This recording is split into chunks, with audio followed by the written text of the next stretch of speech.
بسم الله الرحمن الرحيم. مشاهدينا الأعزاء والحفل الكريم، السلام عليكم ورحمة الله تعالى وبركاته، وأسعد الله صباحكم بكل خير. نحييكم من هنا من أرضية ميدان الشحانية لسباقات الهجن العربية الأصيلة. نرحب بحضراتكم ضمن منافسات المرحلة الثانية من هذا السباق المحلي الرابع. اليوم يوم الإنتاج وأشواط الهجن السودانية، وبرنامجنا الصباحي هو عبارة عن إقامة 10 أشواط مقسمة كالتالي: الأربعة أشواط الأولى خاصة بالثنايا الإنتاج، وتليها مباشرة من الشوط الخامس وحتى الشوط الثامن أشواط الحيل والزمور الإنتاج أيضا، وشوطين التاسع والعاشر خاصة للهجن السودانية. وهكذا ينطلق مشاهدينا الأعزاء أول أشواطنا الأولى الرئيسية. بسم الله وعلى بركة الله، بسم الله نبدأ وعليه نتوكل، ومنه سبحانه وتعالى نطلب التوفيق والسداد والنجاح. انطلق هذا الشوط في هذا اليوم الخميس 31 من أكتوبر من عام 2019، الثالث من ربيع الأول لعام 1441 للهجرة، حيث الإثارة والندية. الشوط الأول الرئيسي للثنايا البكار الإنتاج، ناموس الإنتاج، لمن من هؤلاء العمالقة وهؤلاء المضمرين من هذه الذلل، من هذه الثنايا الحاضرة التي تنحدر من سلالات عريقة في الإنتاج عند ملاك الهجن من أبناء القبائل ومؤسسات هجن أصحاب السمو والسعادة الشيوخ وفحولها، مثل مؤسسة هجن إنتاج يوم الزبار وغيرها من المؤسسات العملاقة. سنرى إنتاجها اليوم. لمن ناموس الإنتاج تشارك في هذا الشوط ما يقارب 23 ثنية بكرة حاضرة ومتواجدة. مسافات اليوم هي 6 كيلومترات. نتجه أيها الكرام، أيها الأعزاء، لنتعرف على الخمسة المراكز المتقدمة الأولى في هذا الشوط الأول الرئيسي والمقدمة مباشرة، مع وجود من تثبت الوجود في المقدمة في شوط الإنتاج الأول الرئيسي. هناك تغطية خاصة إعلامية من موقع الأبرقة، من قناة الريان، من تلفزيون قطر، من الدوري والكاس، مقابلات الفائزين، تسليط الضوء على الفائزين في الأشواط الأولى الرئيسية المقدمة، مع وجود حمد بن سعيد بن صالح الشرقي على المركز الأول على مقدمة الشوط، مع المركز الأول شعار الشرقي، ويتابعها أحد الخبراء علي بن حمد الشرقي يتابعها في التضمير. ننتقل إلى المركز الثاني، تصل الجذابة وتعود ملكية أو هنا يصل شعار بن سفران، تصل بيضة مسفر بن علي بن سفران مع المركز الثاني، بينما الدور دور المركز الثالث. صوغة تتقدم، صوغة الشهواني مع المركز الثالث، مع المقدمة في هذه اللحظات حمد بن سريع بن سعيد الشهواني مع المركز الثالث، بينما نقلتنا التالية إلى المركز الرابع، ومن تتقدم جذابة السيقان مع المركز الرابع. الجذابة بو علي قادم لصالح بن فرج بن حسين بالسيقان، يتابعها حسين بن علي بن سفران. دير بالك من الشرقي يا حسين.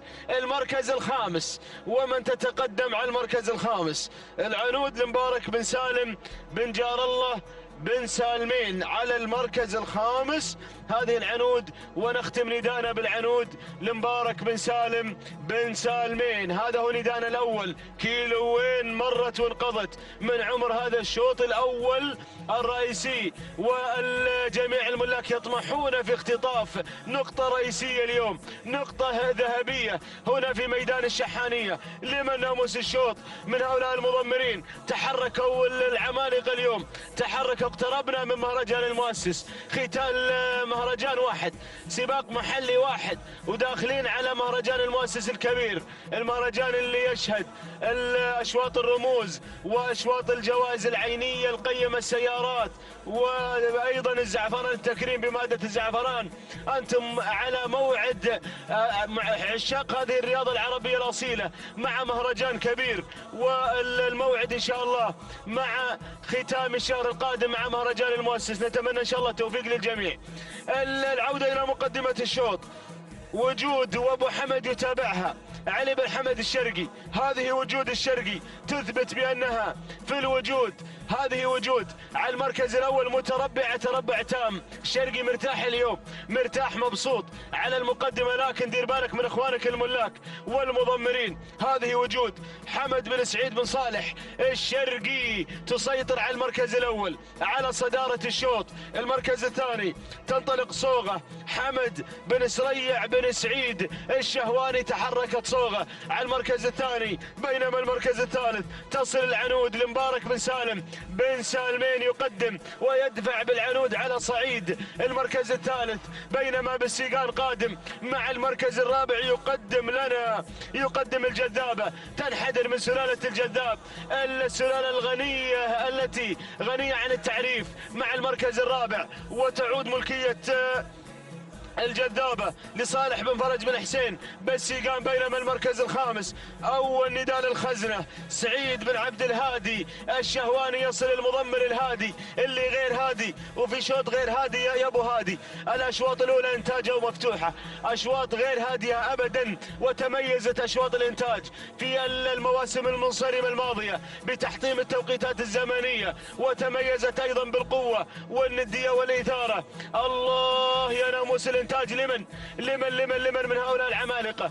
أرى أيضا اسم يتقدم الشاهينية لمشعل بن جار الله بن سالم، بوشريدة قادمة، وأيضا تصل السعدية لحمد بن عبيد بن شينان، يصل شعار عمدة المضمرين. أرى بالعين المجردة يقترب من دائرة النداء. العودة إلى مقدمة الشوط، ما زال الشرقي، ما زال علي بن حمد الشرقي مع وجود. حافظ على هذا المركز وحكم أعصابك يا أبو حمد، حكمها اليوم، حكم الأعصاب.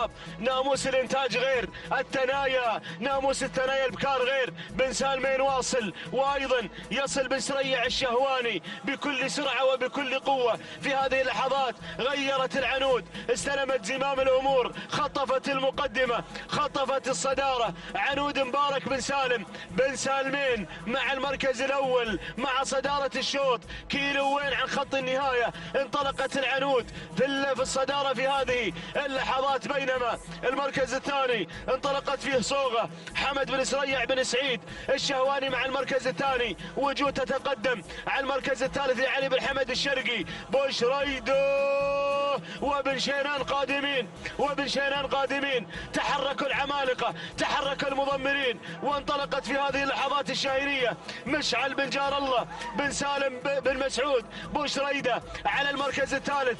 السعدية عبيد بن شينان يقدم السعدية على المركز الرابع. المركز الخامس تتقدم فيه عند بالسيقان، ولكن عودتنا إلى العنود، تحركت العنود، ومبارك بن سالمين مع المركز الأول. وصلك بوشريدو يا سلام، وبن سريع الشهواني وبن شينان قادم مع المركز الرابع، وبالسيقان أيضا رباعية نارية. شوط الثنايا، لمن سيحسم الشوط؟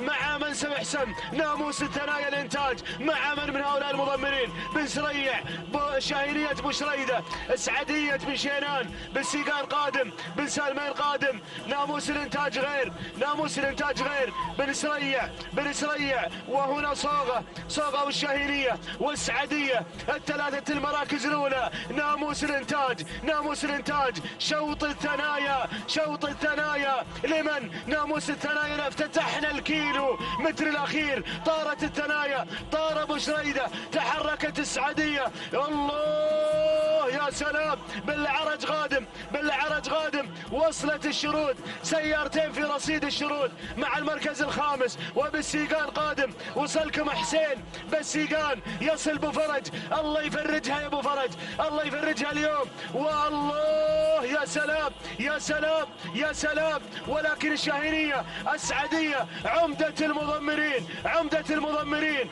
طار بناموس الشوط، طار به مضمر دمعة، طار بالناموس. الله بالسيقان قادم، ولكن العمدة، ولكن شعار العمدة مع الصدارة السعدية. وجه السعد، وجه السعد مع المركز الأول مع ناموس الإنتاج الرئيسي. الله يا سلام. السعدية قفلت الشوط، تنحدر من سلالة السعدية التي صالت وجالت في الميادين. إنتاج بن شيلان اليوم يبدع. العمدة العمدة العمدة العمدة العمدة مع المركز الأول يختطف شوط الثنايا. الإنتاج بإنتاجه العمدة حاضر في الأشواط المفتوحة، حاضر. تهانينا لمالك السعدية حمد بن عبيد بن شيلان، والتهاني أيضا لمن قدمها عبيد بن شيلان عمدة المضمرين. تهانينا والناموس. السعدية تنتزع شوط الإنتاج الثنايا. تهانينا والناموس. المركز الثاني تصل الجذابة صالح بن فرج بن حسين بالسيقان. المركز الثالث، المركز الثالث تصل فيه صوغة حمد بن سريع بن سعيد الشهواني. المركز الرابع، المركز الرابع وصلت الشروط عبد الله بن صالح بن سعيد الجربوعي. المركز الخامس، المركز الخامس وصلت فيه الريم سالم بن علي بن تخيل المري. هذه النتيجة مشاهدينا الأعزاء أيها الحفل الكريم للمراكز المتقدمة الأولى. وهذا الشوط يذهب مع عمدة المضمرين وشعاره، يذهب ناموسه عند بن شيلان اليوم. وتهانينا والناموس لحمد بن عبيد بن حمد بن لحيمر من قدم لنا السعدية اليوم في هذا الشوط الأول الرئيسي. التهاني نزفها على الهواء مباشرة لعمدة المضمرين من قدم السعدية عبيد بن شيلان المري. تصل السعدية قاطعة مسافة 6 كيلومترات في 9 دقائق 30 ثانية، 6 أجزاء من الثانية. التهاني والناموس لحمد بن عبيد بن لحيمر، تهانينا حمد بن شيلان. والتهاني أيضا نزفها لعمدة المضمرين عبيد بن شيلان المري على فوز السعدية بشوط الإنتاج الرئيسي. المركز الثاني تصل فيه الجذابة، قدمت عرض تشكر عليه ما قصرت اليوم، قطعت المسافة في 9 دقائق 33 ثانية 48 جزء من الثانية. التهاني والناموس لمالك الجذابة صالح بن فرج بن حسين بالسيقان، وتهانينا أيضا لحسين بن علي بالسيقان على فوز الجذابة بالمركز الثاني. المركز الثالث وصلت في المركز الثالث صوغة، قطعت المسافة في 9 دقائق 34 ثانية 78 جزء من الثانية. التهاني والناموس لمالك صوغة حمد بن سريع بن سعيد الشهواني الهاجري. تهانينا والناموس للجميع. ينقضي شوط الثنايا البكار الرئيسي، وأنقل الكلمة والميكروفون لأخي وزميلي شجاع العتيبي ومتمنيا له التوفيق. شكرا للزميل محمد بن بريك المري. بسم الله وعلى بركة الله. أيها المتابعين الأعزاء أينما كنتم، أسعد الله صباحكم وجميع أوقاتكم بكل خير.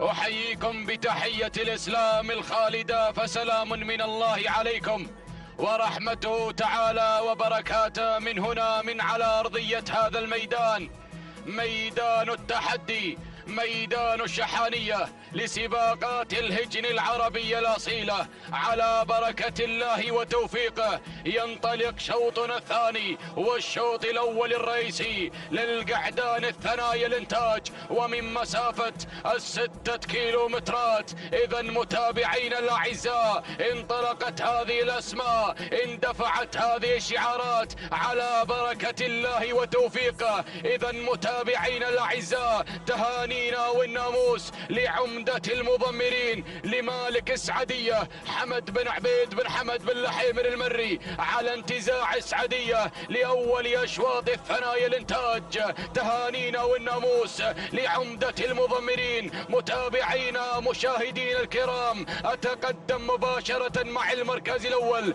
البداية والصدارة زعفران زايد بن محمد بن زايد الخيارين يتقدم مع المركز المركز الأول يقدم لنا الزعفران على أول الأسماء. المركز الثاني من غير مع المركز الأول مهاجر يا مهاجر، مهاجر لسالم بن راشد بن سالم بن دوحة المري يقدم لنا مهاجر مع المركز الأول. المركز الثالث يصل الباسل، يتقدم الباسل بشعار عبد الرحمن بن محمد بن هلال بن محمد، يتقدم مع المركز الثالث. يقدم لنا الباسل مع المركز الثالث. رابع الأسماء، رابع التحديات بواج مع المركز الرابع. بواج حمد بن صالح بن جابر الشرقي يقدم لنا بواج على رابع الأسماء. خامس المراكز، خامس المراكز يصل بديع صالح بن سالم بن مسلم بن جار الله، يقدم لنا بديع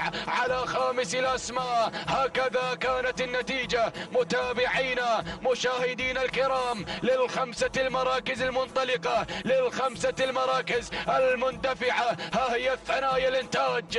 الله الله، الشوط الأول، الشوط الرئيسي. أعود مع المركز الأول، أعود مع البداية. الله يا مهاجر سالم بن راشد بن سالم بن دوحة المري يقدم لنا مهاجر مع المركز الأول. ثاني الأسماء، ثاني التحديات يصل الباسل مع المركز الثاني. عبد الرحمن بن محمد بن هلال بن محمد غير وانطلق مع المركز الأول، انطلق مع الصدارة. يتقدم الباسل، يتقدم عبد الرحمن، يتقدم بالباسل على أول الأسماء. المركز الثاني يصل المهاجر، مهاجر مع المركز الثاني بشعار بن دوحة. ثالث الأسماء يتقدم شعار الشرقي، ينطلق شعار الشرقي. بواج حمد بن صالح بن جابر الشرقي يقدم لنا بواج على ثالث الأسماء. المركز الرابع مختار مع المركز الرابع، مختار مع رابع الأسماء. خالد بن محمد بن تراحيب بن نايفة الهاجري يتقدم وينطلق على رابع الأسماء، على رابع التحديات. والمركز الخامس، المركز الخامس يتقدم زعفران، يقدم لنا زعفران زايد بن محمد بن زايد الخيارين ينطلق مع المركز الخامس. يقدم لنا زعفران، ولكن راقب الواصل، راقبوا شايع، شايع يا شايع. هزاع بن عجلان بن مبارك الهاجري يقدم لنا شايع، يختطف المركز الرابع، ينطلق نحو الصدارة، ينطلق نحو الريادة. الله الله الله الله. أعود مع المركز الأول، أعود مع البداية، أعود مع الصدارة. الله يا الباسل، يتقدم الباسل عبد الرحمن بن محمد بن هلال بن محمد، يتقدم وينطلق على أول الأسماء، على أول التحديات. المركز الثاني يصل بواج حمد بن صالح بن جابر الشرقي، ينطلق مع المركز الثاني نحو الصدارة، نحو الريادة، نحو القمة يا الشرقي. المركز الثالث، ثالث الأسماء. الله يا القادم شايع هزاع بن عجلان بن مبارك الهاجري يقدم لنا في هذه اللحظات شايع، شايع يا شايع، شايع يا شايع. المركز الرابع يتقدم مع رابع الأسماء. يصل شعار الوسمي، الوسمي اللي بشعار منصور بن عبد الهادي بن محمد بن نايف الهاجري يقدم لنا الوسمي، يتقدم بالوسمي في شوط الرئيسي، شوط الانتاج غير يا عرب غير. المركز الخامس يصل وينطلق مختار خالد بن محمد بن تراحيب بن نايفة الهاجري، يتقدم مع المركز الخامس، يقدم لنا مختار. ولكن راقبوا الشرقي، راقبوا الشرقي، راقبوا بواج غير وانطلق مع المركز الأول، غير مع الصدارة. الله يا الشرقي، حافظ على هذا الأداء، حافظ على هذا المركز، فالجميع يبحث عن هذا المركز. الله يا بواج، بواج حمد بن صالح بن جابر الشرقي يقدم لنا بواج مع المركز الأول. ثاني الأسماء،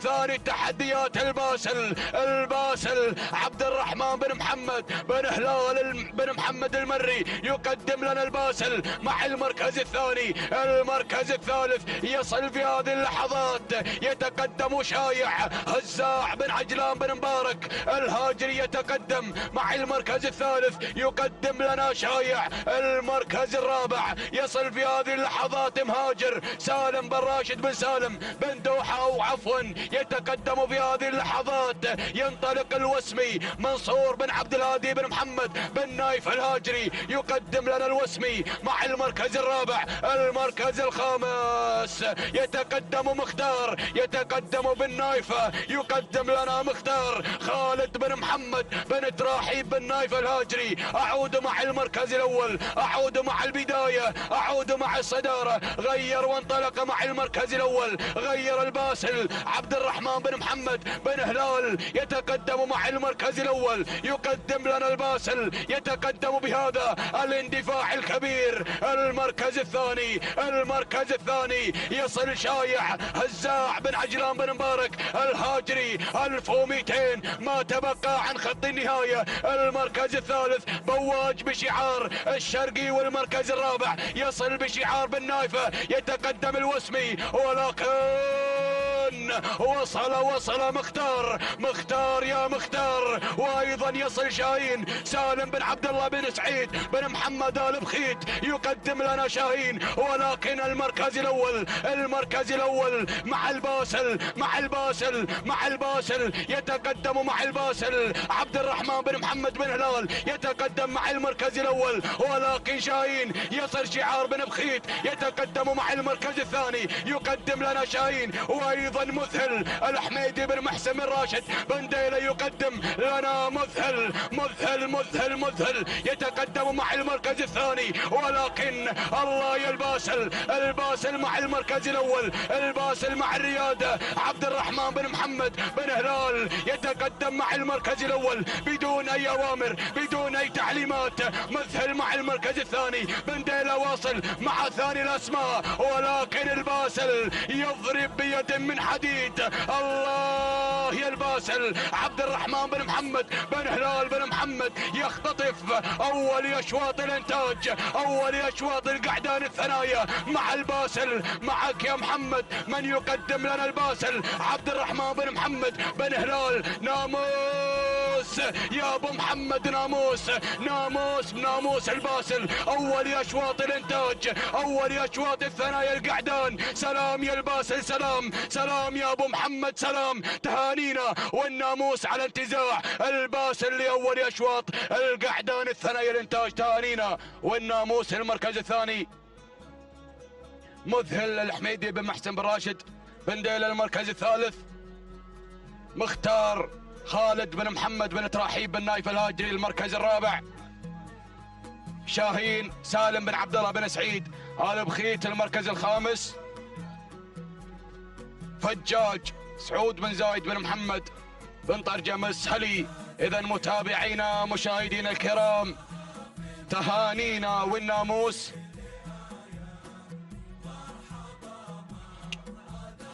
لمالك الباسل عبد الرحمن بن محمد بن هلال بن محمد من انتزع اول اشواط القعدان الثنايا الانتاج، من انتزعه الباسل بشعار عبد الرحمن بن محمد بن هلال بن محمد. تهانينا والناموس لك يا مالك الباسل على هذا الفوز والانتصار. لحظة وصول الباسل الى خط النهاية منتزعا هذا الشوط بكل اريحية تامة. سلام يا الباسل، سلام. التوقيت الزمني 9 دقائق 30 ثانية 43 جزء من الثانية. تهانينا والناموس المركز الثاني. وصل مذهل الحميدي بن محسن بن راشد بن ديلة 9 دقائق 33 ثانية 7 أجزاء من الثانية. تهانينا والناموس المركز الثالث. مختار خالد بن محمد بن تراحيب بن نايف الهاجري. التوقيت الزمني 9 دقائق 39 ثانية 14 جزء من الثانية. تهانينا والناموس لجميع الفائزين.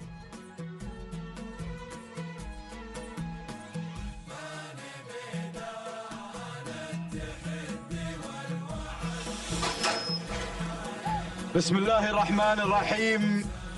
بسم الله نبدأ وبه نستعين. مشاهدينا الكرام متابعينا في كل مكان، أسعد الله صباحكم بكل خير وبركة.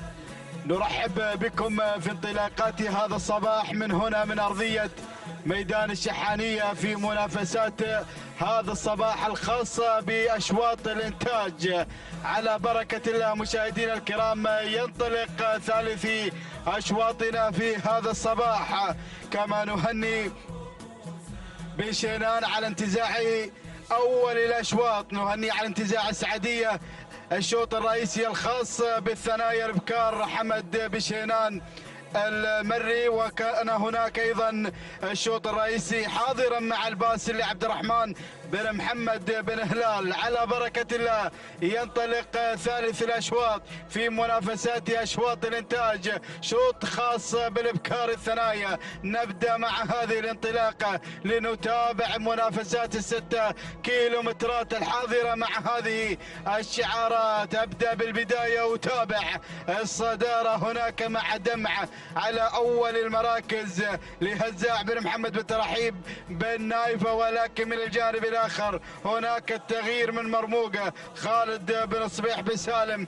الغيلاني يغير إلى الصدارة في هذه اللحظات. القادم من السلطنة، ترحيبنا دائما بالضيوف، بكل القادمين، بكل المشاركين هنا على أرضية ميدان الشحانية. بينما أتابع متعبة قادمة في ثاني المراكز بشعار بدر بن مبارك بن ناصر الخليفة، يقدم متعبة مع هذه اللحظات. ومن الجانب الآخر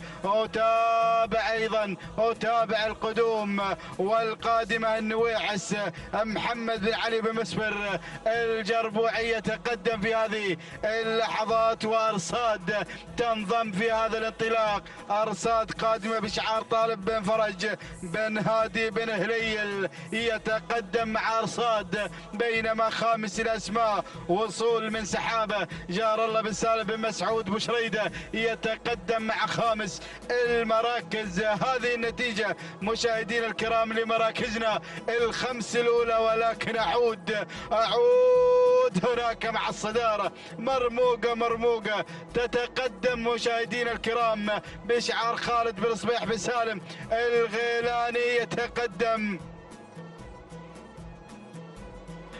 وتابع مرموقة على الصدارة. خالد بن صبيح الغيلاني يتقدم مع البداية والصدارة بأداء ممتاز على البداية. بينما أتابع الصاد طالب بن فرج بن هادي بن هليل يتقدم مع أرصاد مع ثاني المراكز. بينما القادمة وصلت النويعس محمد بن علي بن مسفر الجربوعي يتقدم مع ثالث المراكز.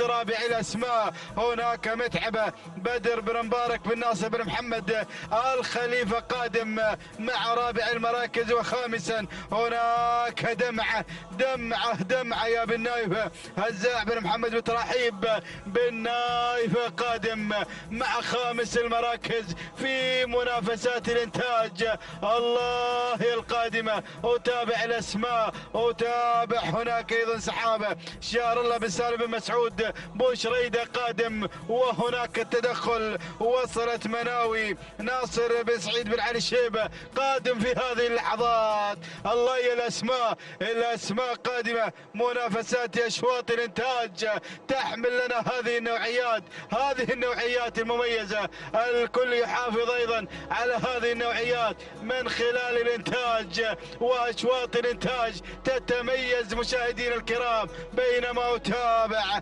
وصلت فرحة في دخول سريع قادمة فرحة. سالم بن علي بن دخيل يتقدم في هذا الانطلاق، يقدم شعار بن دخيل مع تواجد فرحة القادمة مع رابع وخامس المراكز. ولكن أعود يعود هناك على الصدارة. مجريات البداية، التغيير في هذه اللحظات هناك مع هذا الانطلاق، هذا التحدي. الله، أرصاد هناك على البداية على مقدمة الشوط.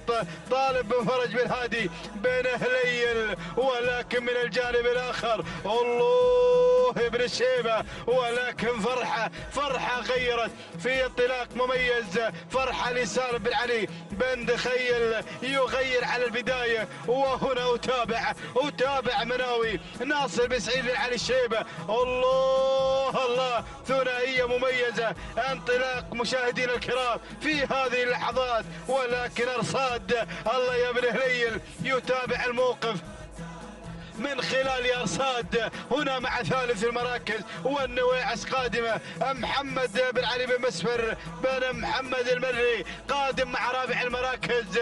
والغيلاني هناك يعود أيضا مجددا مع مرموقة خالد بن صبيح بن سالم الغيلاني. الله، خماسية مميزة. انطلاق مشاهدينا الكرام في هذه اللحظات، ولكن أتابع فرحة هناك على البداية والصدارة. سالم بن علي بن دخيل المري ينطلق مع أول المراكز مع تواجد فرحة. وهنا أرصاد يا بن هليل قادمة مع ثاني المراكز. طالب بن فرج بن هادي بن هليل يتقدم مع أرصاد، بينما أتابع النواعس قادمة. محمد بن علي بن مسفر بن محمد المري قادم مع ثالث المراكز. عاد الغيلاني عاد مع مرموقة هناك من الجانب الآخر. مرموقة تتقدم بشعار خالد بن صبيح بن سالم الغيلاني. الله يا الأسماء. وهناك شعار مناوي أيضا مع خامس المراكز ناصر بن سعيد بن علي الشيبة. ولكن أعود مع فرحة على الصدارة، فرحة على مقدمة الشوط. سالم بن علي بن دخيل المري يتقدم بن دخيل ينطلق مع هذه اللحظات. الله يا فرحة وأداء فرحة على الصدارة مشاهدينا الكرام. فرحة على مقدمة الشوط، فرحة على محيا أيضا مالكها إذا فازت، إذا انتزعت هذا الشوط. بدأنا بالاقتراب. الله يا بن دخيل حافظ على الصدارة. الغيلاني يشكل الخطر. أهالي السلطنة قادمين هنا مع مرموقة بشعار الغيلاني. ولكن شوف الواعية صالح بن محمد بن علي السندوانة يصل في هذه اللحظات ليشكل الخطر. السندوانة مع الواعية، وعت الواعية 1200 يا السندوانة عن خط النهاية. بن دخيل مع فرحة والواعية مع بن سندوانة. الله، شوف القادم. وصلت مظنة محسن بن علي بن مبارك بن سالم الفراج يصل في هذه اللحظات. بالعرج قادم يقدم الذيبة. الأسماء قادمة، الهجوم الأخير. ولكن السندوانة مع الصدارة. الواعية صالح بن محمد بن علي السندوانة ينطلق بالصدارة. ولكن بن فراج بن دخيل الله هناك قادم أيضا مع فرحة. الله يا الصدارة، الله يا مقدمة الشوط. الواعية بن فراج مظنة الواعية مظنة والواعية. ولكن بن فراج ما خيبت الظن. مظنة هنا تنطلق بالصدارة. محسن بن علي بن مبارك بن سالم الفراج يغادر الجميع، ينطلق بناموس هذا الشوط. الله يا بن فراج يملك مثل هذه النوعيات دائما في أشواط الإنتاج. ما خيبت الظن السندوانة هناك مع المحاولات الأخيرة. ولكن بن فراج مع مظنة يغادر الجميع، ينتصر في شوط الإنتاج مع هذه اللحظات. مشكور يا بن فراج على هذا الأداء. محسن بن علي بن مبارك بن سالم الفراج هنا مع مظنة يسجل انتصاري مظنة. ما خيبت الظن يا بن فراج. تهانينا والناموس لمحسن بن علي بن مبارك بن سالم بن فراج على هذا الفوز، وايضا التوقيت المميز ثاني المراكز كان الوصول من الواعية صالح بن محمد بن علي السندوانة. ثالث المراكز وصلت الذيبة عبد الله بن صالح بن سعيد الجربوعي المري. ورابع المراكز وصلت مشاهدينا الكرام العنود محمد بن ظافر بن حمد بن راشد الدوسري. وخامس المراكز وصلت فرحة سالم بن علي بن تخيل المري. هكذا كانت النتيجة مشاهدينا الكرام، واتت مظنة بن فراج في اللحظات الأخيرة لتنتزع ناموس هذا الشوط في أشواط الإنتاج. هنا مظنة ولحظة وصولها إلى خط النهاية مشاهدينا الكرام. هنا والتوقيت الزمني ولحظات الوصول. مظنة وصلت ب9 دقائق 25 ثانية 53 جزء من الثانية. افضل توقيت ايضا مع مظنه نهني محسن بن علي بن مبارك بن سالم الفراج على هذا الفوز والانتصار. الواعيه وصلت ثانيا ب9 دقائق 26 ثانيه 44 جزء من الثانيه. الثانيه لصالح بن محمد بن علي السندوانه. ثالث المراكز كان الوصول مشاهدينا الكرام وصلت الذيبة ب9 دقائق 30 ثانية 82 جزء من الثانية. الثانية لعبد الله بن صالح بن سعيد الجربوعي المري. تهانينا والناموس للجميع. بسم الله الرحمن الرحيم. بسم الله نبدأ وعليه نتوكل ومنه دائما وأبدا نطلب السداد والتوفيق يا رب العالمين. انطلق حفلنا الكريم الشوط الرابع بتعداد أشواط ومنافسات وتحديات سن الثنايا. ثاني أشواط القعدان مع منافسات أشواط الإنتاج والمنتجين. ومن بعد هذا الشوط سوف تبدأ فعاليات ومنافسات فئة الحيل والزمول. ومن بعد ذلك سوف تبدأ المنافسات مع فئة السودانيات وهجن السودانية. إذا نبدأ مع مسيرة وتحديات شوطنا المنطلق وختام أشواط سن الثنايا. لنبدأ مع مسيرة أول المراكز وشعار بشريدة المتواجد على المقدمة والصدارة. مقدما لنا الباسل من ينطلق ببسالة من يحضر بحضور شعار راكاب الجر الله بن سالم أبو شريدة المري. على البداية وعلى المركز الأول نقلتنا إلى المركز الثاني لنرى ونتابع معكم وبحضراتكم تقدم ظبيان. على المركز الثاني محمد بن راشد باللعماني العذبة المري يحضر شعار باللعماني. راعي فزاع يقدم لنا انطلاق الظبيان على المركز الثاني. المركز الثالث حضور وتقدم مشاهدينا الكرام مغادر حمد بن هزاع بن علي بن حمودة العذبة مع انطلاقة المركز الثالث ومع ثالث الأسماء وثالث التحديات.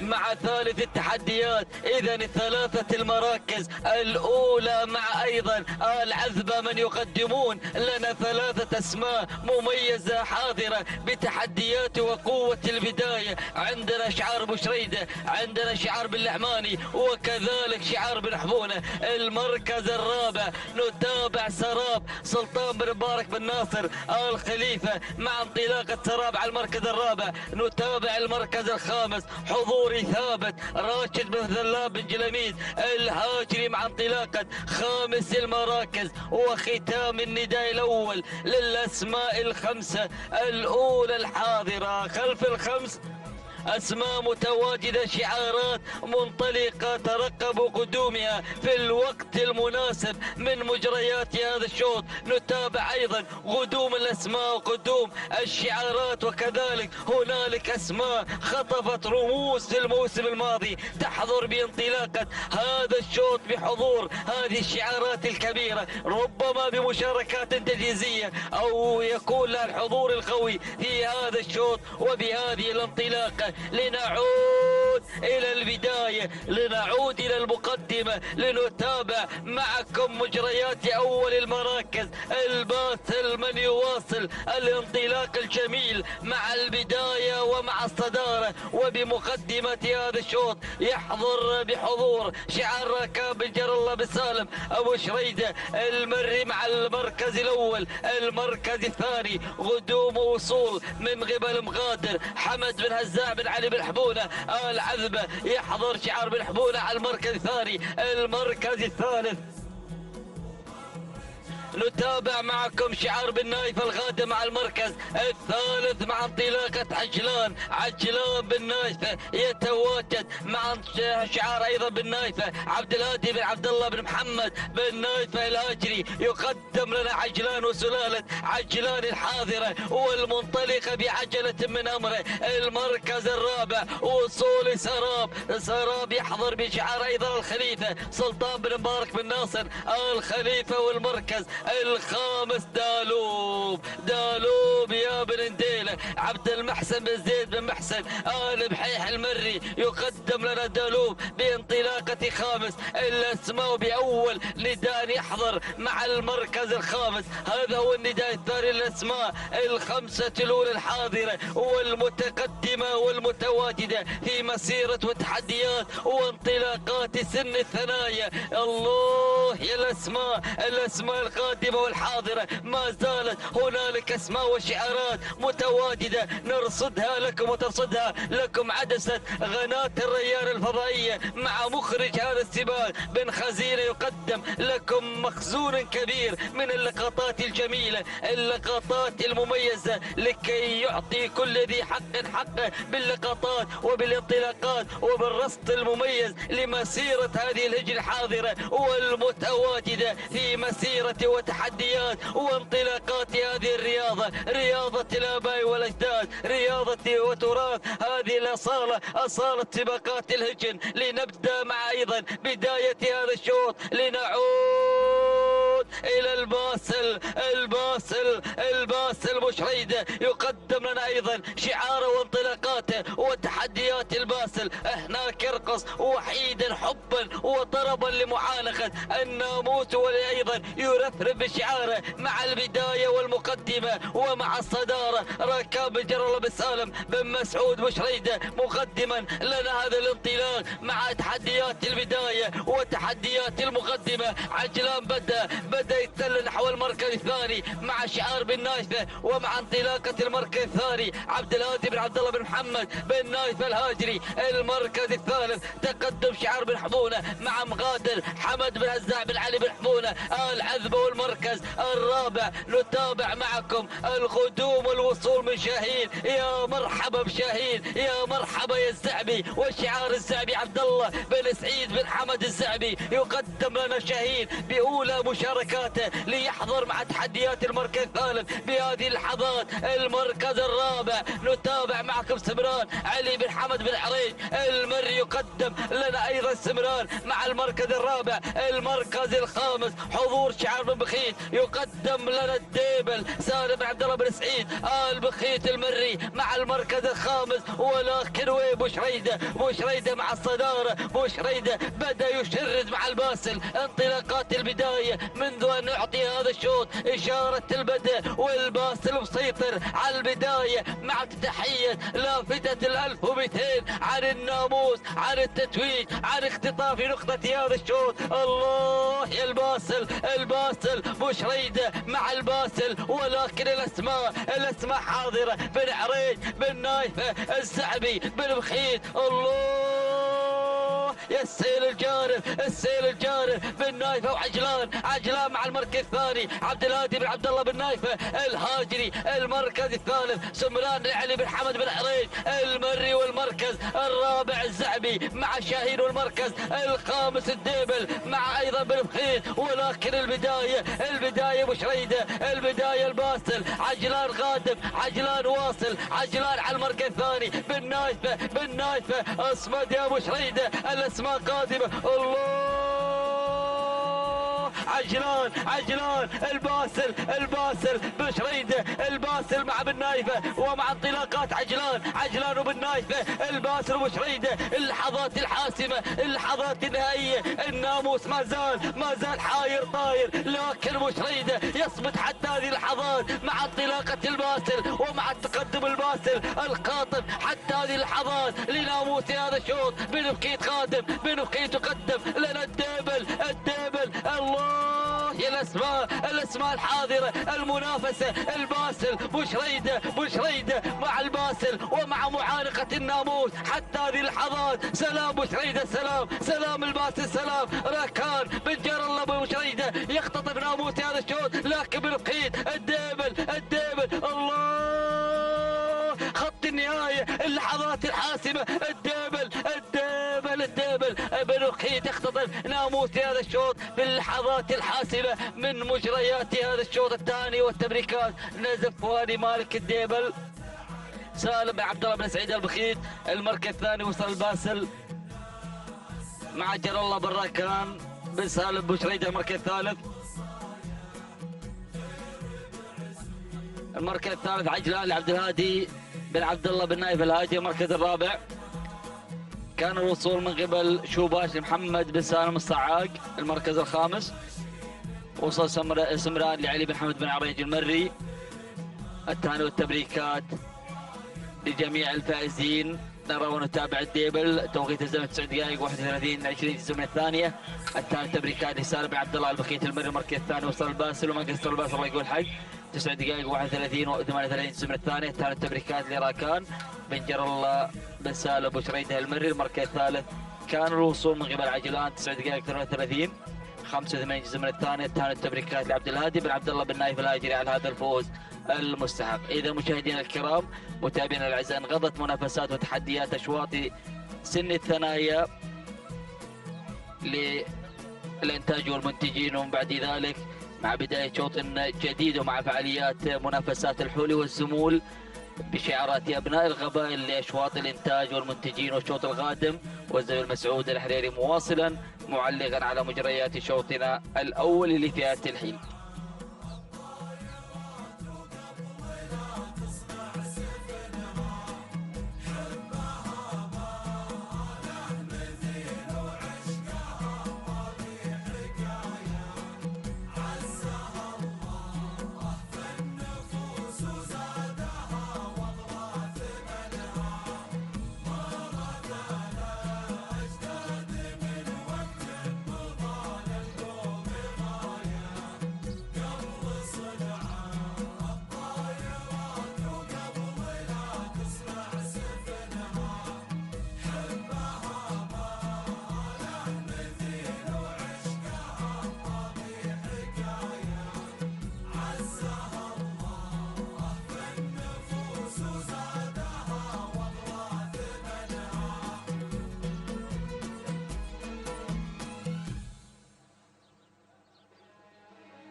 السلام عليكم ورحمة الله وبركاته أيها الأخوة مشاهدينا ومتابعينا الكرام. انطلق الشوط الأول والرئيسي للإنتاج الحيل نتابعها في هذه اللحظات، وهذه انطلاقة الشوط الأول والمسافة 6 كيلومترات مع هذه الأسماء المنطلقة، وهذا السن وسن الكبار وسن الكبار. نتابع مع هذه الانطلاقة وهذه المقدمة والصدارة مع المراكز. نتابع وإياكم الحيل هنا في هذه اللحظات المنطلقة على أيضا أرضية ميدان الشحانية. ونتابع في هذه اللحظات المقدمة والصدارة مع المركز الأول ومع مياسة لعلي بن محمد بن راشد بن قطفة هنا في مقدمة هذا الشوط. نتابع بالمركز الأول، بينما النقلة على المركز الثاني.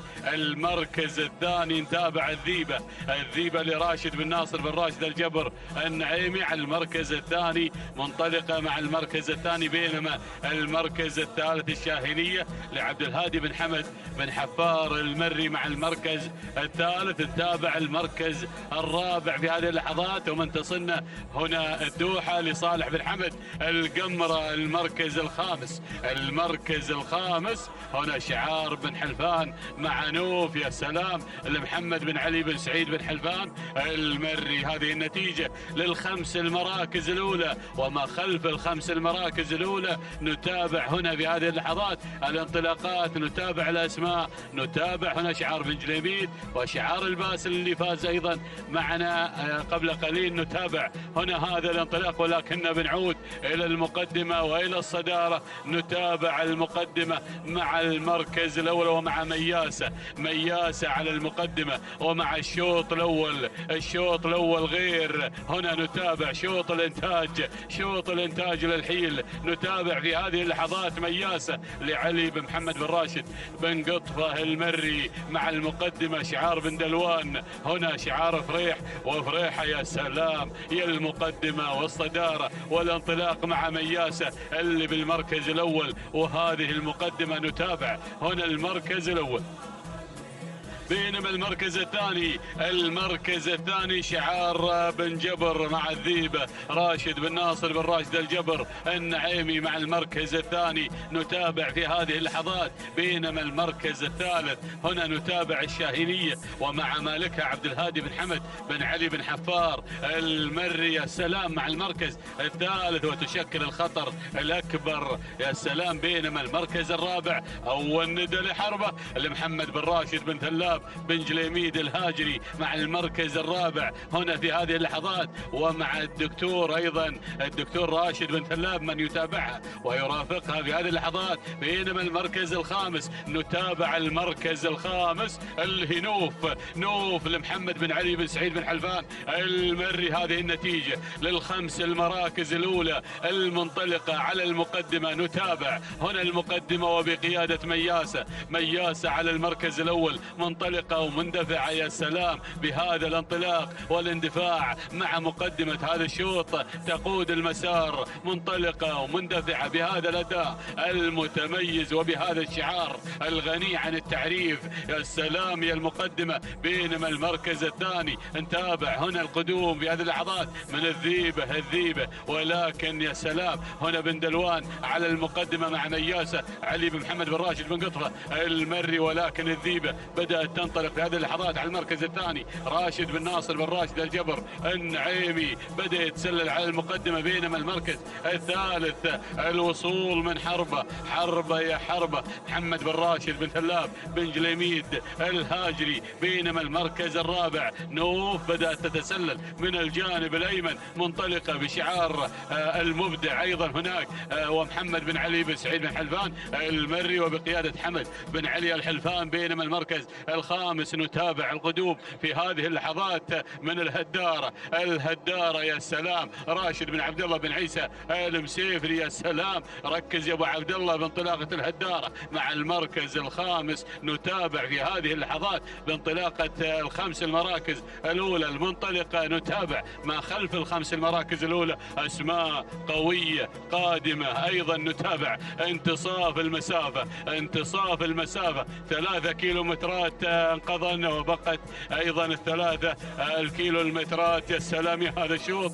انطلاقة هذا الشوط الاول وشوط الانتاج، شوط الانتاج مع الحيل والمقدمة مع الذيبة راشد بن ناصر بن راشد الجبر النعيمي. يا سلام هنا في مقدمة هذا الشوط مع الاستعداد ما قبل المؤسس. ايضا هنا في هذه اللحظات نتابع الانطلاق والاندفاع. هناك رمز للانتاج، رمز لجميع الاسنان في الانتاج. نتابع هنا الانتاج والمنتجين، ونتابع بن جبر احد ايضا الداعمين للانتاج ايضا في هذه اللحظات. نتابع في هذه اللحظات بانطلاقة الذيبة راشد بن ناصر بن راشد الجبر النعيمي مع المركز الاول ومع مقدمة هذا الشوط، بينما نوف على المركز الثاني. نتابع هنا محمد بن علي بن سعيد بن حلفان المري المركز الثالث. نتابع مياسة علي بن محمد بن راشد بن قطفة المري المركز الرابع. نتابع في هذه اللحظات القدوم هنا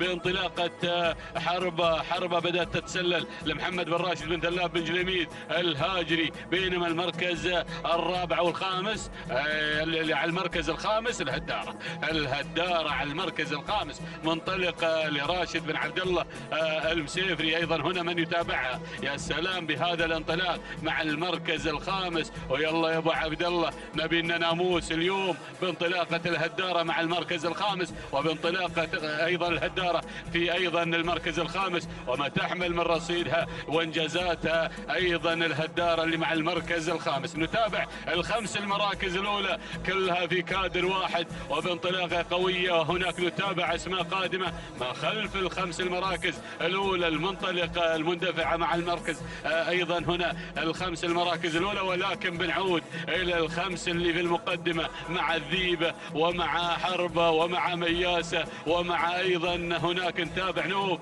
ونتابع الهداره. الله يا هذا الشوط، الله يا هذا الشوط وانطلاقه هذا الشوط. وشوفوا اللي قادمين، شوفوا القادمين.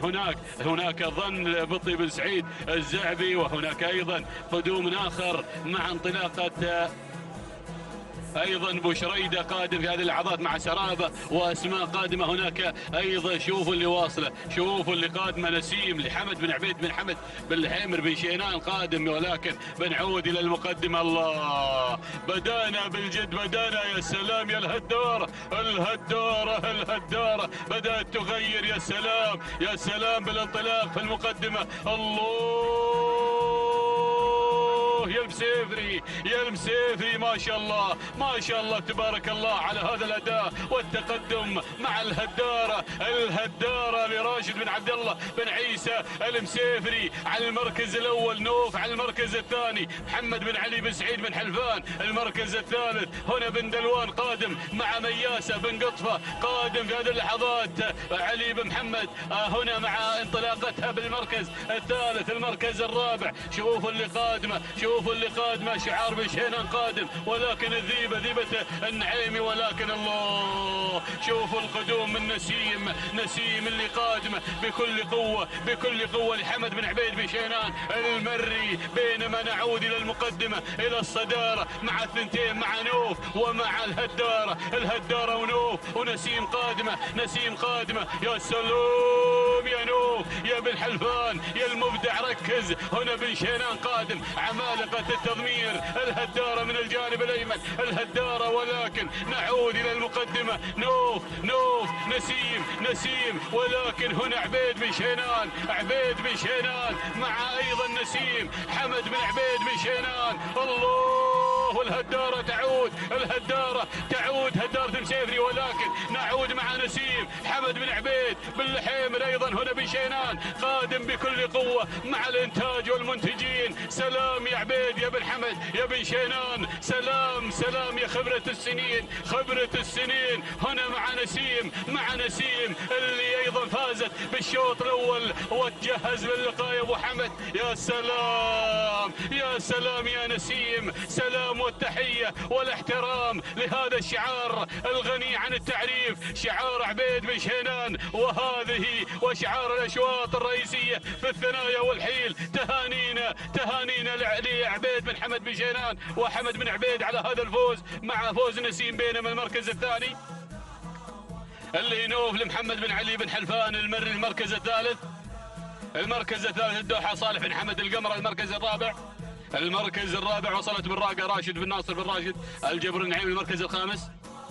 المركز الخامس أشكال راشد بن بخيت بن علي بن مقارح. يا سلام يا هذا الشوط، يا سلام يا عبيد يا بن حمد يا بن شينان، من اختطف الأشواط الرئيسية هنا للثنايا والحيل. سلام يا أبو حمد، سلام على هذا الأداء وخبرة السنين مع هذا أيضا مع العميد هو لقبه العميد دائما وأبدا. هنا ونتابع انطلاقته وأيضا هنا اندفاعة نسيم. سلام يا أبو حمد، سلام يا بن شينان، سلام والتحية والاحترام لهذا الشعار ولمالك هذا الشعار مع نسيم. 9 دقائق 39 ثانية 55 جزء من الثانية. تهانينا لحمد بن عبيد بن حمد بن شينان المري، والتهنئة لعبيد بن حمد بن شينان. بينما وصلت المركز الثاني اللي هي الدوحة توقيتها الزمن 9 دقائق 40 ثانية 73 جزء من الثانية. تهانينا لصالح بن حمد القمرة، والتهنئة موصولة للمحمداني. بينما المركز الثالث من وصلت نوف توقيتها الزمني 9 دقائق 40 ثانية و77 جزء من الثانية. التهنئة موصولة لمالك نوف محمد بن علي بن سعيد بن حلفان المري.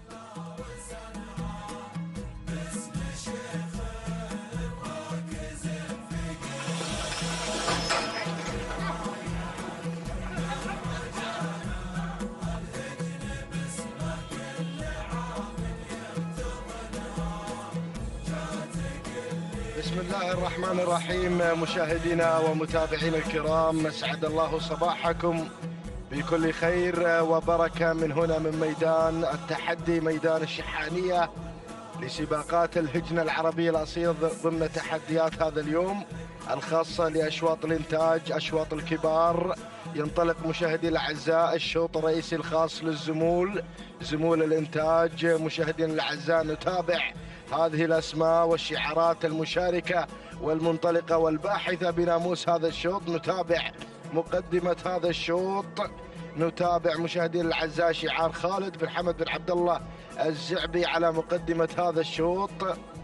بينما المركز الثاني القادم في هذه اللحظات مع المركز الثاني نتابع المنطلق والمتواجد مشاهدينا الأعزاء الإعداد للسيد حسن بن محمد بن راشد بن محمد الصعاق المري، يتواجد مع الإعداد على مستوى المركز الثاني. بينما المركز الثالث نتابع القادم في هذه اللحظات مشاهدينا الكرام، نتابع الطليلي للسيد علي بن سالم بن علي بن لنقح المري القادم مع الطليلي على مستوى المركز الثالث. بينما المركز الرابع نتابع مشاهدينا الاعزاء شاهين للسيد عبد الهادي بن حمد بن تراحيب بن نايف الهاجري مع مستوى المركز الرابع. بينما المركز الخامس نتابع مشاهدينا الاعزاء صوغان للسيد محمد بن عبد الهادي بن محمد بن مبارك بن نايفه الهاجري. هذه النتيجه مشاهدينا الاعزاء، ونعود بحضراتكم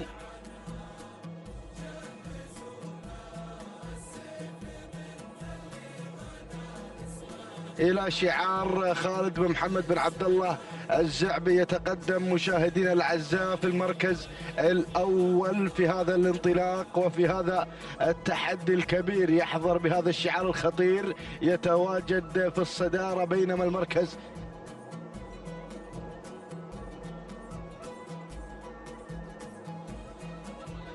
المركز الثاني نتابع شاهين لعبد الهادي بن حمد بن تراحيب بن نايفه الهاجري. بينما المركز الثالث وصل في هذا التحدي الطليلي للسيد علي بن سالم بن علي بن حمد بلنقح المري، يتواجد في هذا التحدي الكبير ليعلن هذا التواجد الخطير مع الطليلي على مستوى المركز الثالث.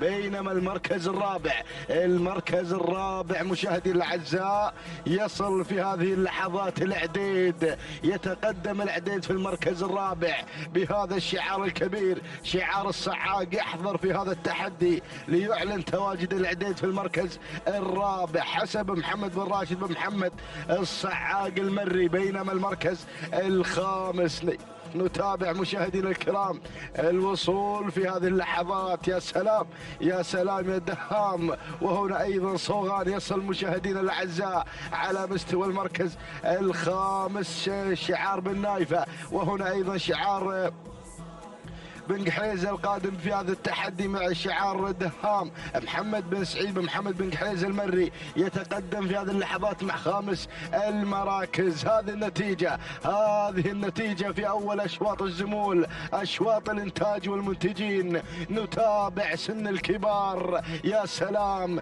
نتابع ضمن تحديات ال6 كيلومترات، هي المسافة الحاضرة في هذا التحدي الكبير. نتابع ونعود إلى شعار بن نايفة، أحد الشعارات الخطيرة، أحد الشعارات المميزة في هذا العالم الساحر. يحضر مع شاهين على الصدارة، شاهين مشاهدين الأعزاء للسيد عبد الهادي بن حمد بن ترحيب بن نايفة الهاجري.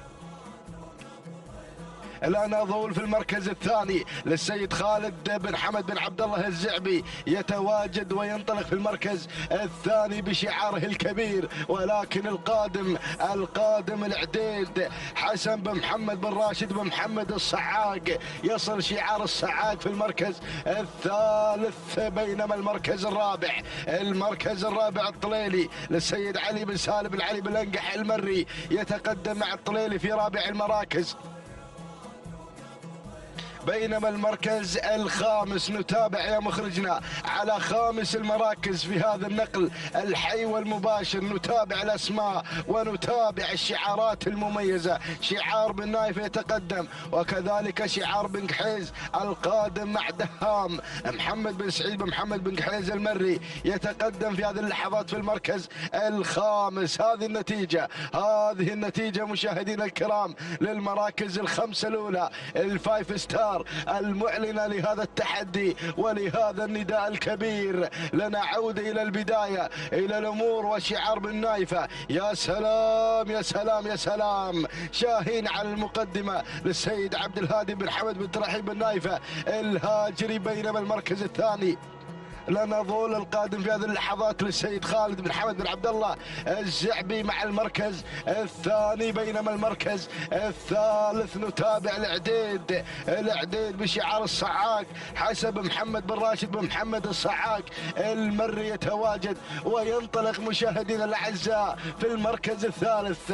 بينما المركز الرابع الطليلي بشعار علي بن سالم بن حمد بن لنقح المري يتقدم في المركز الرابع. وخامس التحديات، وصلت الشعارات، وصلت الأسماء. نتابع شعار بن ذروة يتدخل لأول إذاعة في هذا الشوط، يحضر في هذا التحدي الكبير. يا سلام، مروح للسيد عبد المحسن بن عبد الهادي بن سعيد بن ذروة المري على مستوى خامس المراكز. هذه النتيجة مشاهدي الأعزاء، كيلوين عن خط نهاية، 2 كيلومترات عن الناموس. وشعار بن نايفة في الصدارة والمقدمة مع شاهين مشاهدي الأعزاء يحلق على أرضية ميدان التحدي في أول أشواط الزمول. يحضر شاهين في الصدارة، عبد الهادي بن حمد بن ترحيب بن نايفة الهاجري على المقدمة على الصدارة مع الكادر على عبر قناة الريان. ولكن الأناضول القادم في هذه اللحظات خالد بن حمد بن عبد الله الزعبي في المركز الثاني وثالث المراكز. العديد للسيد حسن بن محمد بن راشد الصعاق. ولكن شعار بن ذروة، أرى شعار بن ذروة بدأ ينطلق مشاهدي الأعزاء مع مروح في المركز الرابع عبد المحسن بن عبد الهادي بن سعيد بن ذروة. ولكن القادم مصدع، وصل شعار بن شعيل ليقدم لنا مصدع في المركز الخامس طالب بن حمد بن عبد الله بن سعد بن شعيل المري. ولكن نذهب الى الصداره. الله يا المقدمه، الله يا الصداره، الله يا شاهين، ينطلق الى الناموس، يندفع الى الفوز. الله يا شاهين على الصداره. عبد الهادي بن حمد بن ترحيب بن نايفه الهاجر بدا يباعد المسافه. 1200 يا بن نايفه، 1200. الشعارات قادمه، الاسماء قادمه بكل قوه. ارى مصدع في المركز المركز الثاني لطالب بن حمد بن عبد الله بن سعد بن شعيل المري في المركز الثاني، بينما المركز الثالث شعار بن ذروة مع مروح عبد المحسن بن عبد الهادي بن سعيد بن ذروة المري على مستوى المركز الثالث. ورابع التحديات دهام للسيد محمد بن سعد بن محمد بن قحيز المري القادم مع دهام في المركز الرابع. ولكن نتابع ايضا شعار كبير يصل شعار بن حلفان يقدم مثل لسالم بن علي بن سعيد البريص المري، ولكن الصدارة وشعار بن نايفة الى المقدمة الى الامتار الاخيرة بدون اي اوامر ولا تعليمات. هذا هو شهير مشاهدين الاعزاء يحلق بالشوط الرئيسي الاول. في شوط الزمول يحضر شعار بن نايفة ليقدم لنا شاهين عبد الهادي بن حمد بن ترحيب بن نايفة الهاجري. يا سلام يا سلام على هذا الاداء وهذا الحضور المميز، يباعد المسافة، ينطلق مشاهدي الاعزاء بثقة الكبار. ولكن شعار بن ذروة قادم بكل قوة، ولكن يبدو لي مشاهدي الاعزاء الفوز والناموس مع شاهين. هذا هو مشاهدي الاعزاء، شاهين على الصدارة، شاهين على المقدمة في الأمتار الأخيرة في اللحظات الخطيرة. يحضر شاهين مشاهدي الأعزاء وشعار بن نايفة مع الشوط الرئيسي الأول. العصا في الابطان بدون أي أوامر ولا تعليمات. تهانينا يا بن نايفة على هذا الحضور المميز مع شاهين مشاهدي الأعزاء. ينتزع الشوط الرئيسي الأول الخاص للزمول ضمن أشواط الإنتاج والمنتجين. تهانينا للسيد عبد الهادي بن حمد بن ترحيب بن نايفة الهاجري المركز الثاني. جاء في مشاهدينا الكرام مروح لعبد المحسن بن عبد الهادي بن سعيد بن ذروة البريدي المركز الثالث، مثل لسالم بن علي بن سعيد البريص المري. بينما المركز الرابع وصل في مشاهدينا الاعزاء مصدع لطالب بن حمد بن عبد الله بن سعد بن شعيل. بينما خامس المراكز المركز الخامس دهام لمحمد بن سعيد بن محمد المري. إذا مشاهدي الأعزاء تهانينا والناموس مرة أخرى لمالك شاهين عبد الهادي بن حمد بن ترحيب بن نايف الهاجري. هذا هو شاهين مشاهدينا الأعزاء مسجل هذا الناموس المميز وحضوره في الشوط الرئيسي الخاص للزمول. التوقيت الزمن 9 دقائق 40 ثانية 36 جزء من الثانية. تهانينا والناموس بن نايفة على هذا الأداء الجميل مع شاهين. المركز الثاني حل فيه مشاهدينا الكرام مروح لعبد المحسن بن عبد الهادي بن سعيد بن ذروة البريدي. توقيت الزمن 9 دقائق 43 ثانية 39 جزء من الثانية. تهانينا والناموس. بينما المركز الثالث حل فيه مشاهدينا الكرام ومتابعينا الافاضل مثل لسالم بن علي بن سعيد البريص المري. 9 دقائق 53 ثانية و10 أجزاء من الثانية. تهانينا والناموس لجميع الفائزين.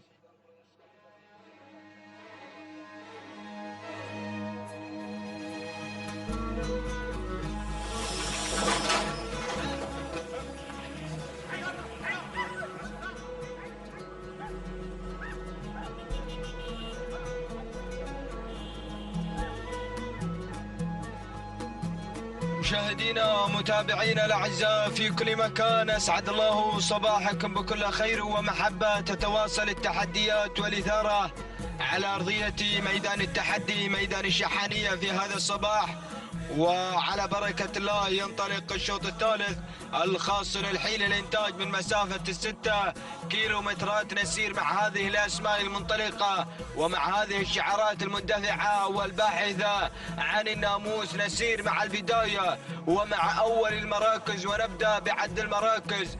اول الانطلاقات البداية مريفة بشعار مبخوت بن حمد بن مبخوت آل حنيتم المري يقدم لنا مريفة على أول الأسماء وأول الشعارات. ثانيا من الجانب الآخر تنطلق وتتقدم تاثير سعيد بن محمد بن زايد المطوع الخياريني يقدم لنا تاثير على ثاني الأسماء وثاني الشعارات. ثالثا مزرعة بشعار عبد الهادي بن عبد الله بن محمد بن نايف الهاجري يقدم لنا مزنة على ثاني ثالث الأسماء وثالث الشعارات.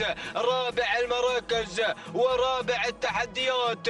وصلت القادمة الجذابة عبد الله بن سعيد بن عبد الله آل سند الهاجري يقدم لنا الجذابة على رابع الأسماء ورابع التحديات. خامسا وصلت الشكلة بشعار صالح بن حمد القمرة، ينطلق مع الشكلة على خامس الأسماء وخامس التحديات. هكذا هي النتيجة الأولى مشاهدينا متابعينا الأعزاء للخمس المراكز المتقدمة والخمس الشعارات المندفعة. ونعود مع البداية مع مريفة على أول الأسماء وأول الشعارات.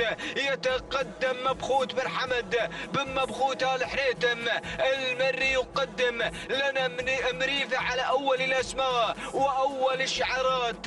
ثانيا شعار بن نايفة، ينطلق مع مزنة عبد الهادي بن عبد الله بن محمد بن نايف الهاجري مع ثاني الأسماء وثاني الشعارات. ثالث المراكز شعار بن سند، يقدم لنا الجذابة عبد الله بن سعيد بن عبد الله آل سند الهاجري مع ثالث الأسماء ومع الجذابة. رابعا القادمة تاثير سعيد بن محمد بن زايد المطوع الخيارين، يقدم لنا الجذابة أو تاثير على رابع الأسماء. خامس المراكز وصلت ضجيج راشد بن عبد الله بن محمد الزقيبة، يقدم لنا ضجيج على خامس الأسماء وخامس التحديات. هكذا هي النتيجة الثانية مشاهدينا متابعينا الأعزاء عبر قناة الريان الفضائية الناقلة لأحداث وتحديات ومنافسات هذا الصباح، أشواط الإنتاج وأشواط فئات السودانيات. ولكن أعود مع البداية مع أول الأسماء. الله يا مريفة، مريفة يحضر ويقدم لنا مريفة مبخوت بن حمد بن مبخوت آل حنيتم المري مع البداية ومع المقدمة. وعلى رأس حربة هذا الشوط مع مريفة مبخوت بن حمد بن مبخوت آل حنيتم مع أول الأسماء وأول الشعارات. ثانيا بن نايفة يتقدم ويحضر مع مزنة عبد الهادي بن عبد الله بن محمد بن نايفة الهاجري، يقدم لنا مزنة على ثاني الأسماء. ثالثا شعار بن سند، يقدم لنا الجذابة عبد الله بن سعيد بن عبد الله آل سند الهاجري. رابع الأسماء غادم شعار النعيمي مع الشرود راشد بن ناصر بن راشد آل جبر النعيمي مع رابع الأسماء ورابع التحديات. خامس المراكز قادمة ضجيج مع خامس الأسماء راشد بن عبد الله بن راشد بن محمد الزقيبة، يقدم لنا ضجيج مع خامس الأسماء وخامس التحديات.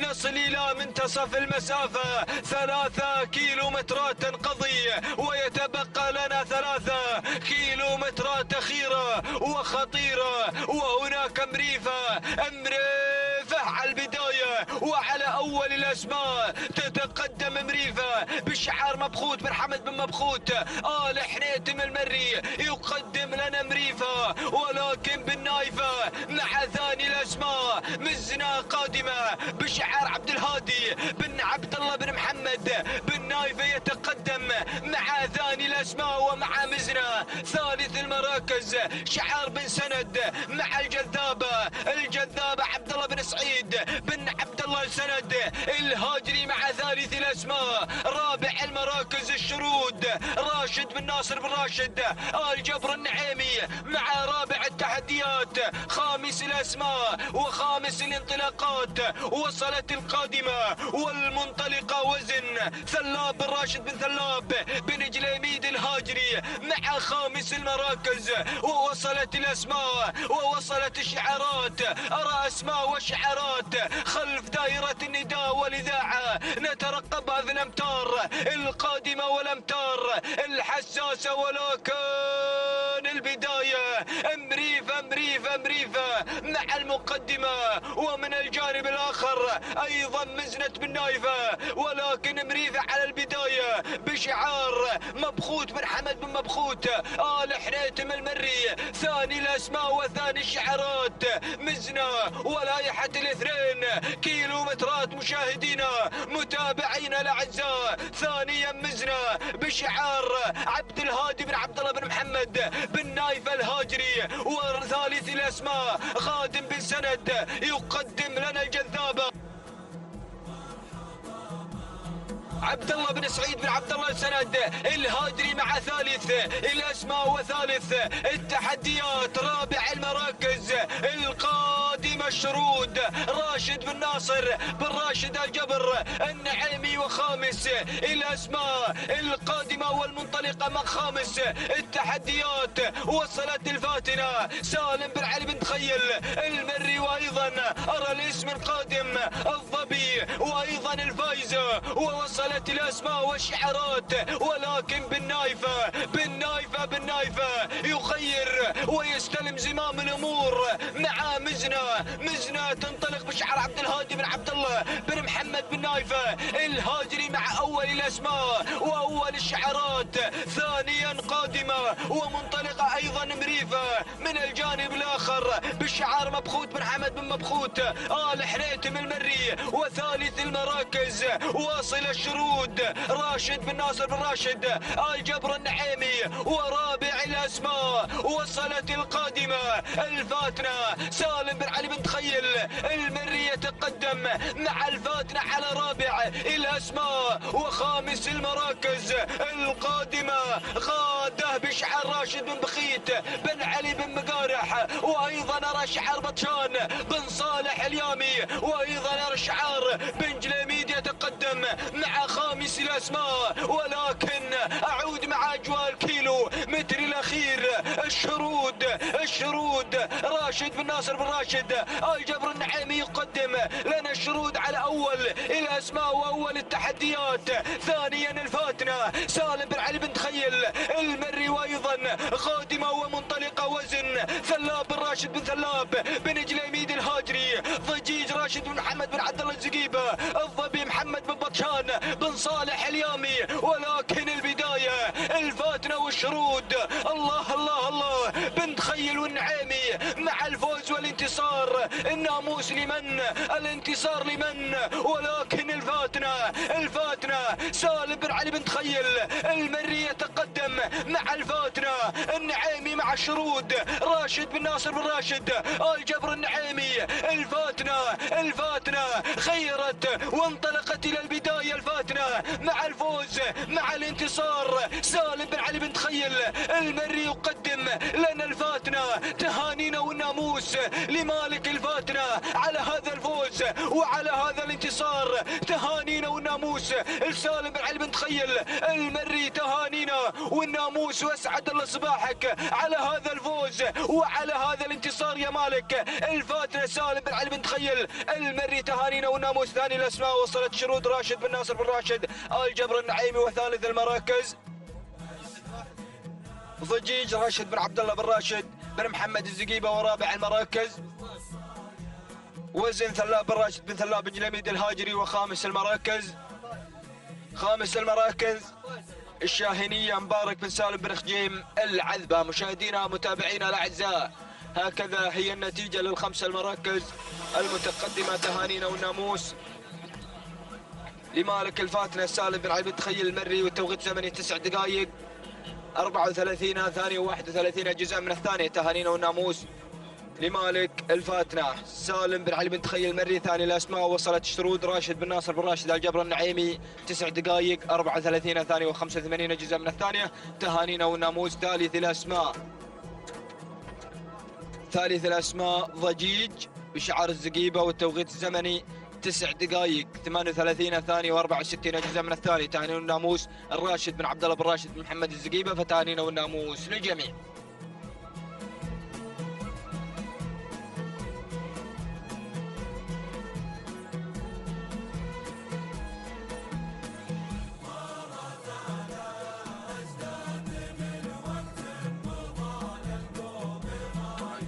بسم الله الرحمن الرحيم. بسم الله نبدأ وعلى بركة الله نستعين. مشاهدينا الكرام أهلا بكم من جديد في انطلاقة أخرى من انطلاقاتنا في صباح هذا اليوم ضمن منافسات سباقنا المحلي الرابع في مرحلته الثانية. لنتابع في صباح هذا اليوم تحديات جميلة مع أيضا سن الثنايا والسن الحيلي والزمول مع اشواط الانتاج والمنتجين. ينطلق ثاني اشواط الزمول الانتاج يسير هنا بتحديات جديده وفي هذا المسار الصباحي المميز على ارضيه ميدان التحدي ميدان الشحانيه لسباقات الهجن.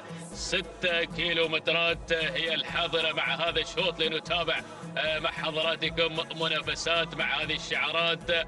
ايضا المشاركه في صباح هذا اليوم نبدا مباشره مع مبلش في مقدمه الشوط، محمد بن عبد الله بن حمد الزعبي الذي يقدم مبلش على المركز الاول وفي الصداره، بينما النقله مع ثاني المراكز. وتابع شعار بن شفيع بدا يتقدم مع النشمي راشد بن علي بن سعيد بن شفيع الفهيدة الذي ينطلق على مستوى المركز الثاني مقدما لنا اندفاعة النشمي في هذا الصباح في شوط من اشواط الانتاج، اشواط مميزه هنا على ارضيه ميدان التحدي. بينما في ثالث المراكز التقدم من رعد في هذه اللحظات لعبد العزيز بن محمد بن ناصر الخليفه الذي يقدم لنا تحدياته الجميله بانطلاقه رعد في مستوى المركز الثالث. ناخذ اللي في المركز الرابع، رابع المراكز تقدم جميل من عقاب في هذه اللحظات سالم بن حمد بن سالم بن هدفه الذي يقدم شعاره على مستوى المركز الرابع. وفي خامس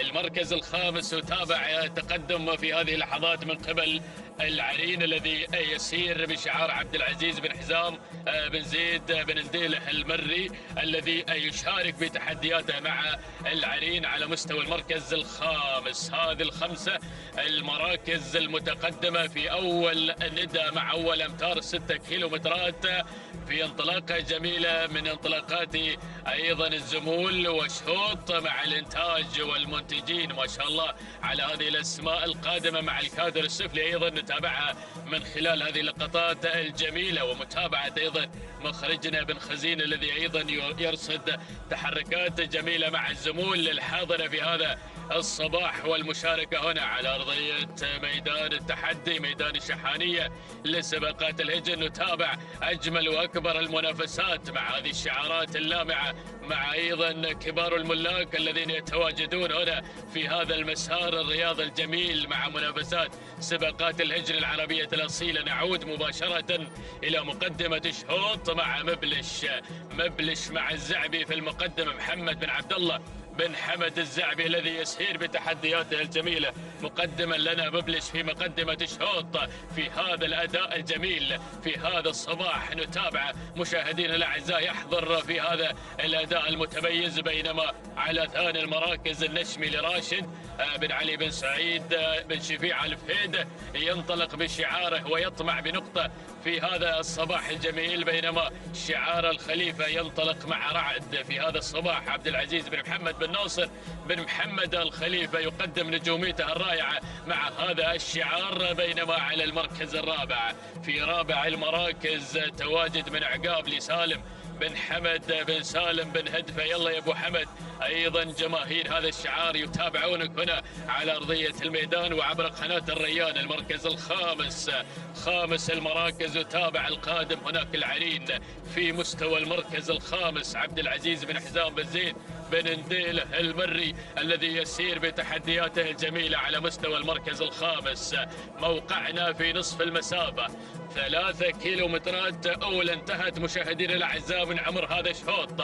يتبقى 3 كيلومترات أخرى تحمل لنا جديد المنافسة والتحدي على أرضية الميدان والشعارات القادمة خلف دائرة الندى نتابعها من خلال هذه الاندفاع الجميل. شوف الأعداد أيضا الحاضرة والمشاركة في هذا الشوط، شوط من أشواط الإنتاج والمنتجين. الناموس غالي في هذه الأشواط الصباحية الجميلة. نعود مباشرة إلى مبلش في مقدمة الشوط. لا زال عقبة كبيرة يقف أمام الجميع. يتقدم بشعار محمد بن عبد الله بن حمد الزعبي. ينطلق مع مبلش في مقدمة الشوط في المركز الأول في الصدارة في الموقع المحبب لدى ملاك الهجر العربية الأصيلة. ننتقل مباشرة إلى ثاني المراكز عقاب مشاهدينا الأعزاء. يصل في هذه اللحظات، بدأ يحسن من موقعه، ينطلق على مستوى المركز الثاني. سالم بن حمد بن سالم بن هدفة ينطلق على مستوى المركز الثاني في تحديات هذا الصباح مع عقاب. وفي ثالث المراكز التواجد من النشمي في المركز الثالث راشد بن علي بن سعيد بن شفيع الفهيدة من يقدم لنا شعاره على مستوى المركز الثالث. وفي رابع المراكز التواجد يأتي من رعد في المركز الرابع. في رابع المراكز لي أيضا العايدة ملكيتها لعبد العزيز بن محمد بن ناصر الخليفة من يتقدم على مستوى المركز الرابع. وفي خامس المراكز اسم جديد بدأ ينضم في هذه اللحظات، وصل مشقي في هذه اللحظة لسيف بن محمد بن زايد المطوع الخيالين، ولكن أسماء قادمة تدخل مباشر في هذه اللحظات من النجادي يصل بشعار محمد بن حمد بن سالم بن لزيوح قادم هنا في تحدياته الجميلة. وصلت الأسماء، وصلت الشعارات، بدأت الإثارة، بدأ التحدي، اتضحت أيضا معالم هذا الشوط، ووصلت مشاهدينا الأعزاء الأسماء القادمة خلف دائرة ندى ليشتعل الصراع والنزاع بين هذه الأسماء المندفعة. نعود مباشرة إلى مقدمة الشوط، نتابع التغيير اللي طرى وجرى على المقدمة. هذا هو عقاب اللي غير مشاهدينا الأعزاء مع لوحة 1500 متر الأخيرة. يا سلام يا عقاب. سالم بن حمد بن سالم بن هدفة يقدم لنا شعاره وتحدياته على المركز الأول وعلى صدارة هذا الشوط، بينما النشمي في المركز الثاني راشد بن علي بن سعيد بن شفيع الفهيدة يتقدم على مستوى المركز الثاني. وفي ثالث المراكز الله ذيبان يفاجئنا في هذه اللحظات. صالح بن عمير بن عرار الرمزان النعيمي. يا سلام على التحدي الجميل. وصلت الأسماء 1200 عن خط النهاية. المركز الرابع مبلش في هذه اللحظات محمد بن عبد الله بن حمد الزعبي. خامس المراكز أتابع مشاهدينا الأعزاء التواجد يأتي من المتحد عبد الله بن محمد بن راشد الزبدان المري. ياهو شوط وتحدي الكيلو متر الأخير يا مضمرين. ياهي منافسة على أرضية الميدان. شوف هذا المنظر الجميل، شوف الزمول وهدير الزمول هنا في هذا الصباح. يا سلام يا سلام يا سلام. الله الله الله يا ذيبان اللي اقتحم الصدارة مباشرة في هذه اللحظات. صالح بن عمير بن عرار الرمزان النعيمي من يقدم شعاره في المركز الأول وفي الصدارة. النشمي على ثاني المراكز لراشد بن علي بن سعيد بن شفيع الفهيدة. وصل في هذه اللحظات سنجار حمد بن عبد الله بن سعد بن شعيل. المركز الرابع تابع القادم في هذه اللحظات.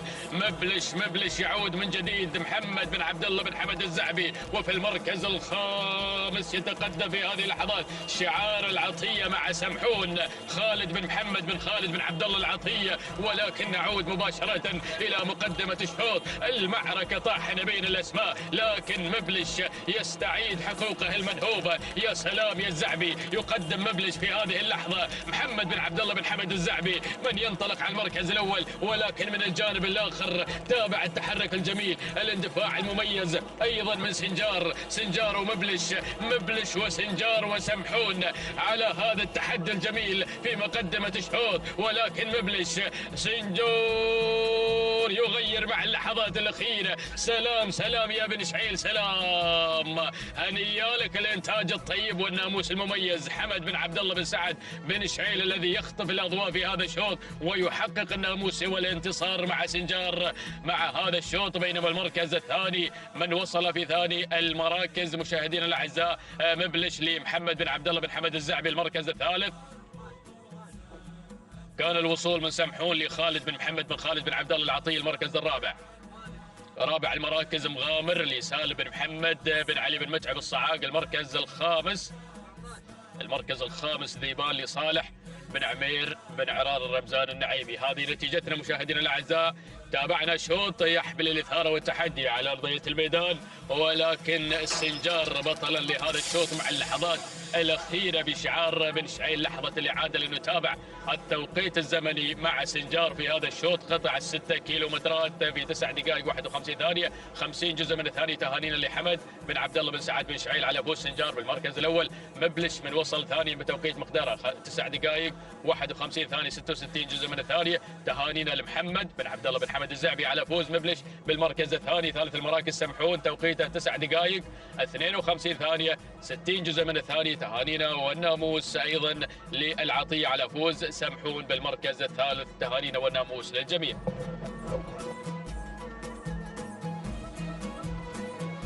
بسم الله الرحمن الرحيم. أيها الحفل الكريم، مشاهدينا متابعينا الكرام، أسعد الله صباحكم وجميع أوقاتكم بكل خير ومحبة وسلام.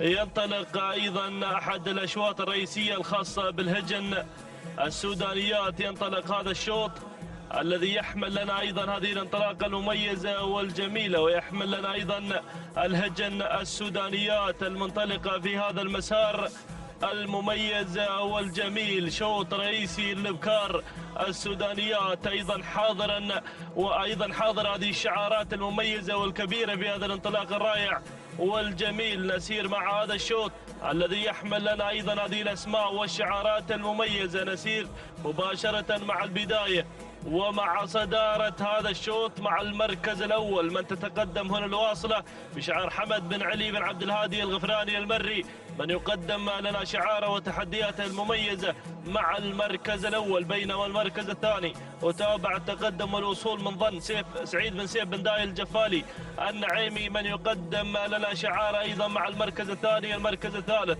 وصول من سيوف فاران بن عتيق بن محمد آل بريت المري. والمركز الرابع وصول وتقدم من شعار بن هليل مع انطلاقة العبوبة ناصر بن عبد الهادي بن طالب بن هليل الغفراني المري. ولكن دخول من الراهية لحمد بن علي بن حديد المري. مشكور يا مخرجنا أيضا على موافاتك أيضا بالأسماء التي تتواجد بهذا الانطلاق المميز والجميل. لكن عودة مع البداية، عودة مع المركز الأول مع الواصلة حمد بن علي بن عبد الهادي الغفراني المري، من يقدم لنا شعار نعم بن عبده، يقدم لنا تحدياته المميزة والجميلة من خلال هذا التواجد ومن خلال هذه الانطلاقة الرائعة مع الواصلة مع المركز الأول. بينما المركز الثاني التقدم والوصول هنا من سيوف فاران بن عتيق بن محمد آل بريت المري، من يقدم لنا انطلاقة شعاره المميز والجميل مع ثاني التحديات. المركز الثالث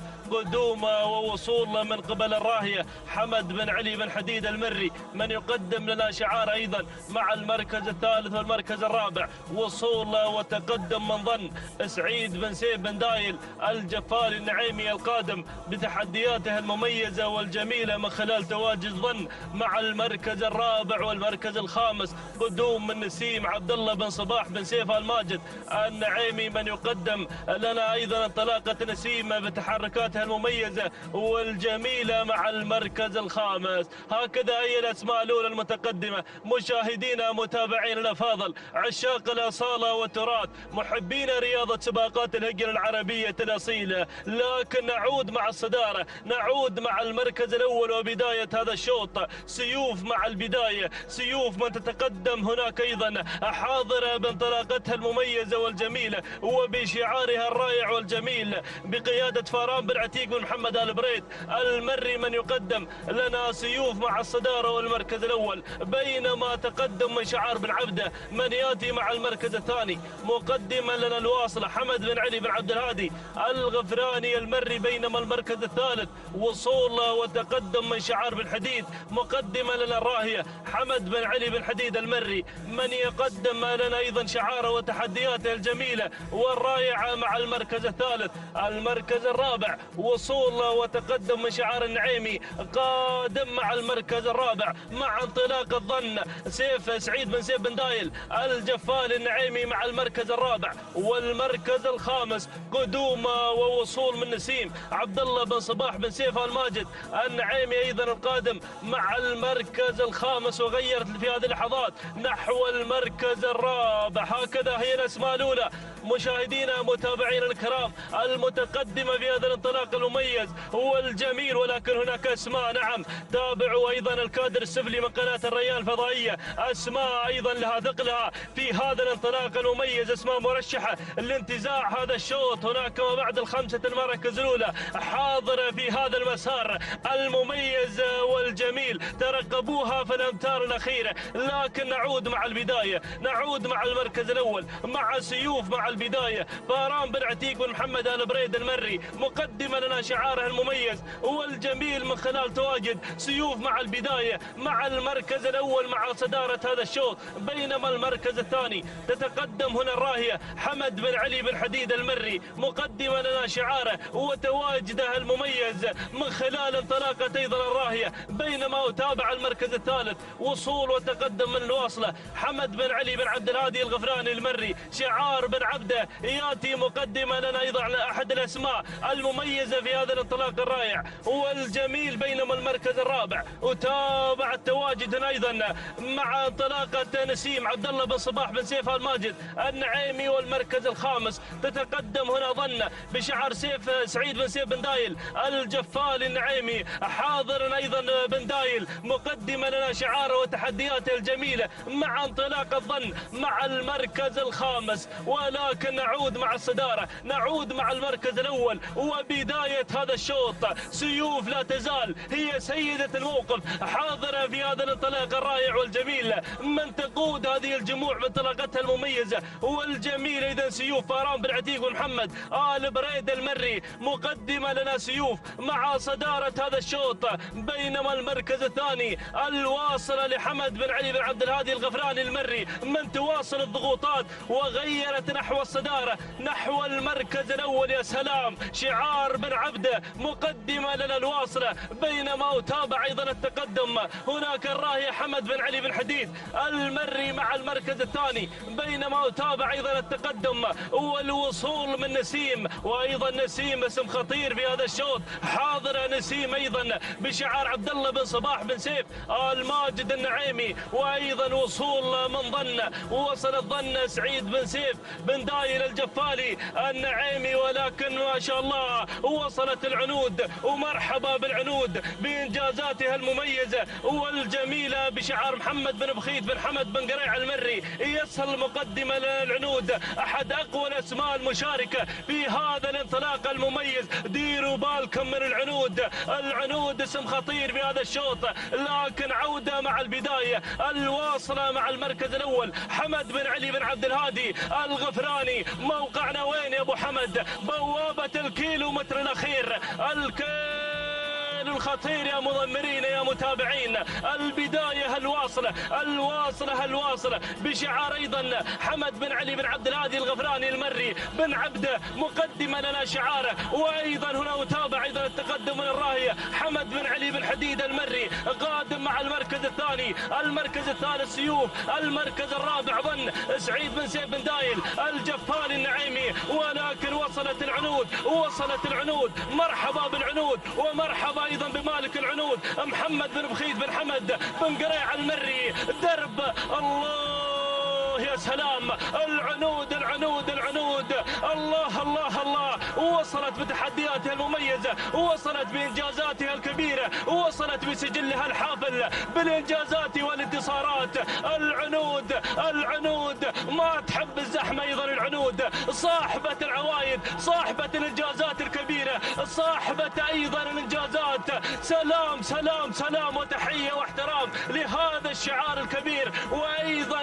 وأيضا تهنئة لفاران بن عتيق بن محمد آل بريد من يقود هذا الشعار. مقدمة لنا العنود أيضا محمد بن بخيت بن حمد بن قريع المري. سلام وتحية واحترام لهذا الشعار، وسلام للعنود، سلام على أيضا إنجازاتها الكبيرة الحاضرة في هذا الموسم. تهانينا والناموس يا فاران بن عتيق بن محمد آل بريد من يقود العنود، والتهاني لمحمد بن بخيت بن حمد بن قريع المري على هذا الفوز وهذا الانتصار. والتوقيت الزمني يتحطم ما شاء الله على هذا الأداء المميز والكبير. تهانينا والناموس المركز الثاني.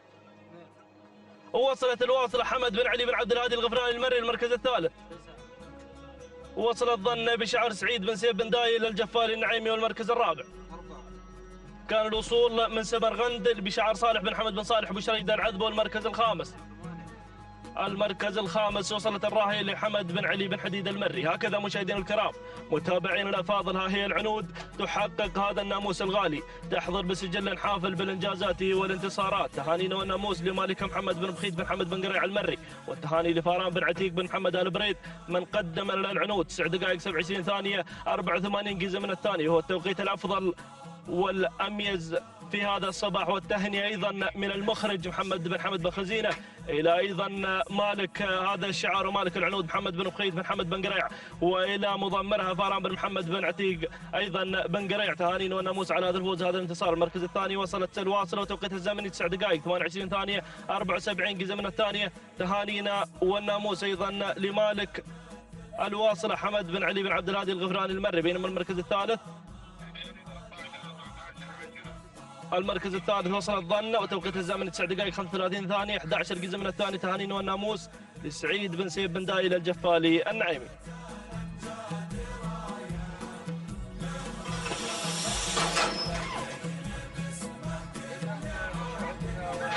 الكرام على بركة الله تعلن انطلاق الشوط الرئيسي الخاص بالاعداد السودانيات وتحديات هذا الشوط. شوط الختام مشاهدينا الاعزاء نتابع خلاله المنافسة المميزة والتحديات الكبيرة مشاهدينا الأعزاء على أرضية ميدان الشحانية. نتابع مشاهدينا الأعزاء الصدارة والمقدمة، نتابع مقدمة هذا الشوط.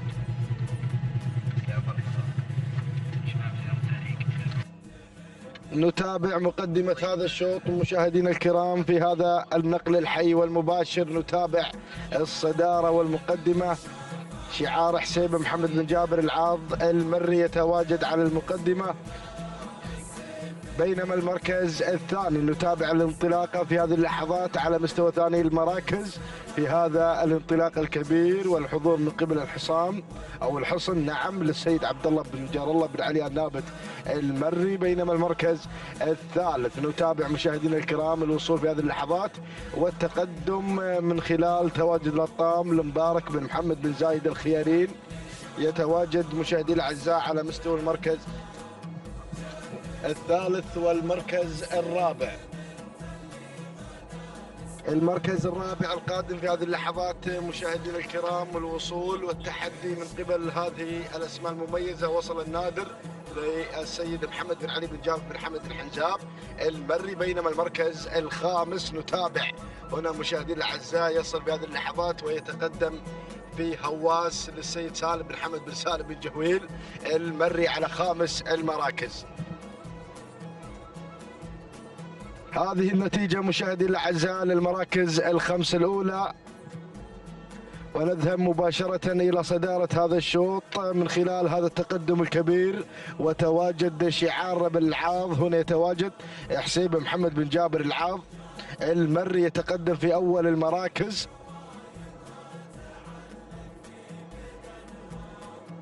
بينما المركز الثاني نتابع القادم مشاهدينا الاعزاء والمنطلق في هذا التحدي الكبير الحصن للسيد عبد الله بن جار الله بن علي النابت المري.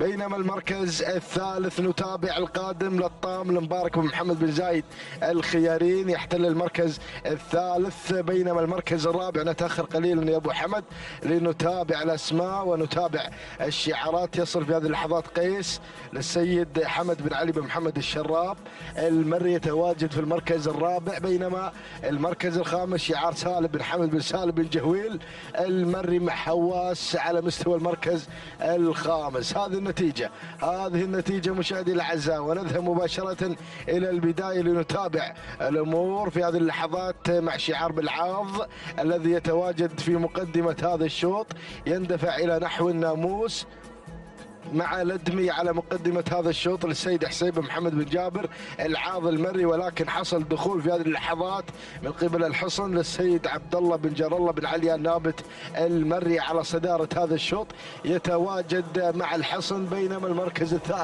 المركز الثالث شعار الخيارين مع الطام المبارك بن محمد بن زايد الخيارين يحتل المركز الثالث. بينما المركز الرابع نتابع الاسماء ونتابع الشعارات في اشواط أشواط السودانيات في تحديات الكبار. وصلت هنا مشاهدي الأعزاء إلى أسماء والشعارات الخطيرة.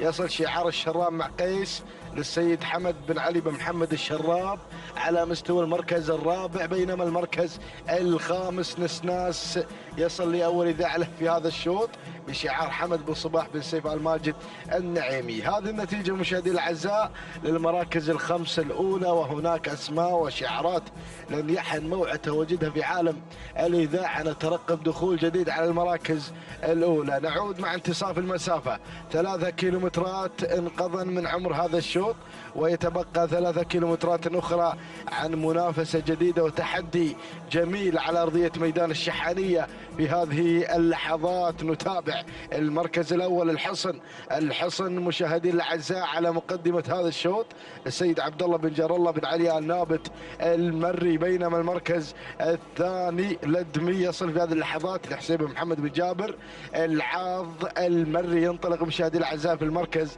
الثاني، بينما المركز الثالث نتابع القادم. وصل للطام لمبارك بن محمد بن زايد الخيارين يتواجد في ثالث المراكز، والمركز الرابع قيس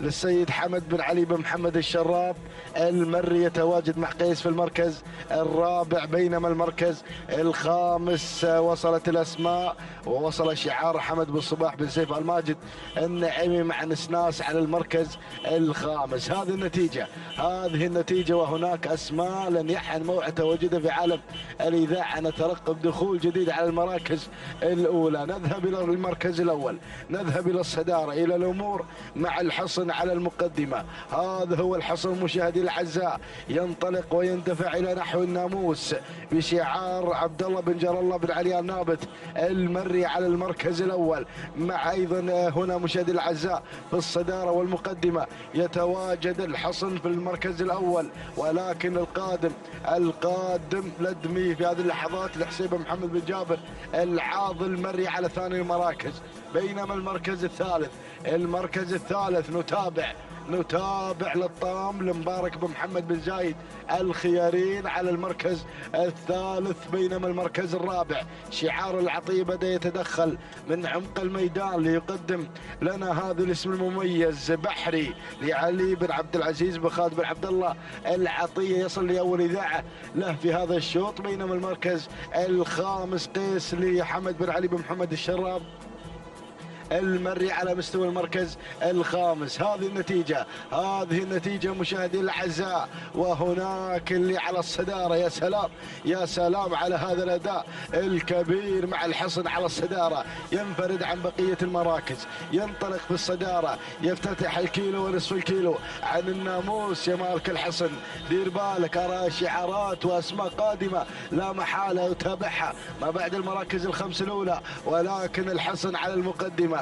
الحصن يندفع الى الناموس حتى هذه اللحظه لعبد الله بن جار الله بن علي النابت المري، ولكن القادم لدمي للسيد حسين محمد بن جابر العاض المري مع ثاني المراكز، بينما المركز الثالث أتابع القادم للطام مبارك بن محمد بن زايد الخيارين، ورابع التحديات بحري لعلي بن عبد العزيز بن خالد بن عبد الله العطية، والقادم أحلى وصل مغادر بشعار محمد بن علي بن جابر بن حمد الحنجاب المري، وكذلك وصول من قبل لمس للسيد حمد بن محمد بن حويل الغفران المري يندفع مع المركز الخامس. هذه النتيجة مشاهدي الأعزاء، ونعود إلى الصدارة، إلى المقدمة، إلى المعركة الثنائية ما بين انطلاقة الحصن وكذلك لدمي مع العاض. يا سلام الله على هذه الانطلاقة.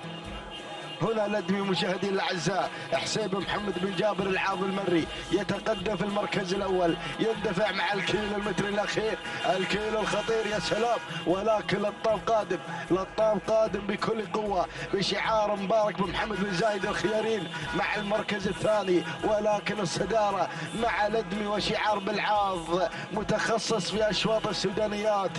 يتواجد هذا الشعار الكبير ليقدم لنا هذا الانطلاق مع الأدمي على الصدارة على المركز الأول. يا سلام ينعاض، ولكن الله لطام الخياري القادم بكل قوة ليعلن التواجد. مبارك بن محمد بن زايد الخيارين، ولكن الأدمي على الصدارة لحسيب محمد بن جابر العاض المري ينطلق في الأمتار الأخيرة. ما شاء الله تبارك الرحمن على هذه السرعة الفائقة. ينطلق مشاهدي الأعزاء الأدمي مع الناموس. المعركة طاحنة ما بين لطام والأدمي، ولكن لطام على الصدارة، وهنا أيضا الأدمي مشاهدي الأعزاء يحضر في هذا التحدي الكبير، ولكن لطام يشكل الخطورة. ما شاء الله تبارك الرحمن على هذا الإقلاع، على هذا الانفراد، ولكن الله يا الأدمي على الصدارة. مبارك بن محمد بن زايد الخياري في الأمتار الأخيرة يحضر مع لطام، يحضر مع هذا الشوط المميز. تهانينا والناموس لمبارك بن محمد بن زايد الخيارين على هذا الفوز الكبير، وفوز لطام بالمركز الأول. المركز الثاني الأدمي لحسيب محمد بن جابر العاض المري. المركز الثالث جاء فيه لمس لحمد بن محمد بن حويل الغفراني المري. المركز الرابع جاء فيه بحري لعلي بن عبد العزيز بن خالد بن عبد الله العطية. بينما المركز الخامس وصل فيه للحصن لعبد الله بن جر الله بن علي النابت المري. إذا مشاهدي الأعزاء تهانينا والناموس لمبارك بن محمد بن زايد الخيارين على فوز لطام. هذا هو لطام يحضر في أشواط السودانيات ليسجل توقيت مميز 9 دقائق 36 ثانية و6 أجزاء من الثانية. تهانينا والناموس. بينما المركز الثاني الأدمي قدم أداء وعرض يشكر عليه. التوقيت الزمن 9 دقائق 38 ثانية 28 جزء من الثانية. تهانينا والناموس لمالك الأدمي السيد حسيب بن محمد بن جابر العاض المري. بينما المركز الثالث وصل في مشاهدي الأعزاء لمس لحمد بن محمد بن حويل الغفراني المري. التوقيت الزمن 9 دقائق 39 ثانية 58 جزء من الثانية. تهانينا والناموس لجميع الفائزين. إذا مشاهدي الأعزاء انقضت أشواط الفترة الصباحية التي حملت فيها الإثارة والتحدي. تابعنا المرحلة الأولى الخاصة لسن الثنائي ضمن أشواط الإنتاج والمنتجين. حضرت السعدية للسيد حمد بن عبيد بن حمد بن الحيمر المري في الشوط الرئيسي الخاص للبكار الثنايا. بينما أتى الباسل لينتزع الشوط الرئيسي الخاص للقعدان الثنايا لعبد الرحمن بن محمد بن هلال العذبة المري. بينما أتت مشاهدي الأعزاء مظنة لتسجل أفضل توقيت بشعار الفراج محسن بن علي بن مبارك بن سالم الفراج 9 دقائق 25 ثانية 53 جزء من الثانية. والديبل أتى في الشوط الرابع لسالم بن عبد الله البخيت. بينما نسيم فازت بناموس أشواط الحيل والزمول في أشواط الإنتاج والمنتجين لحمد بن عبيد بن حمد بن الحيمر المري. وأتى شاهين للسيد عبد الهادي بن حمد بن ترحيب بن نايفة الهاجري. بينما أفضل توقيت كان مع العنود محمد بن بخيت بن حمد بن قريع المري في الشوط الأول الخاص للسودانيات الابكار 9 دقائق 27 ثانية 48 جزء من الثانية. تهانينا والناموس لجميع الفائزين. إلى هذه اللحظات أشكر جميع الطاقم الفني في قناة الريان. دمتم بحفظ الله ورعايته، والسلام عليكم ورحمة الله وبركاته.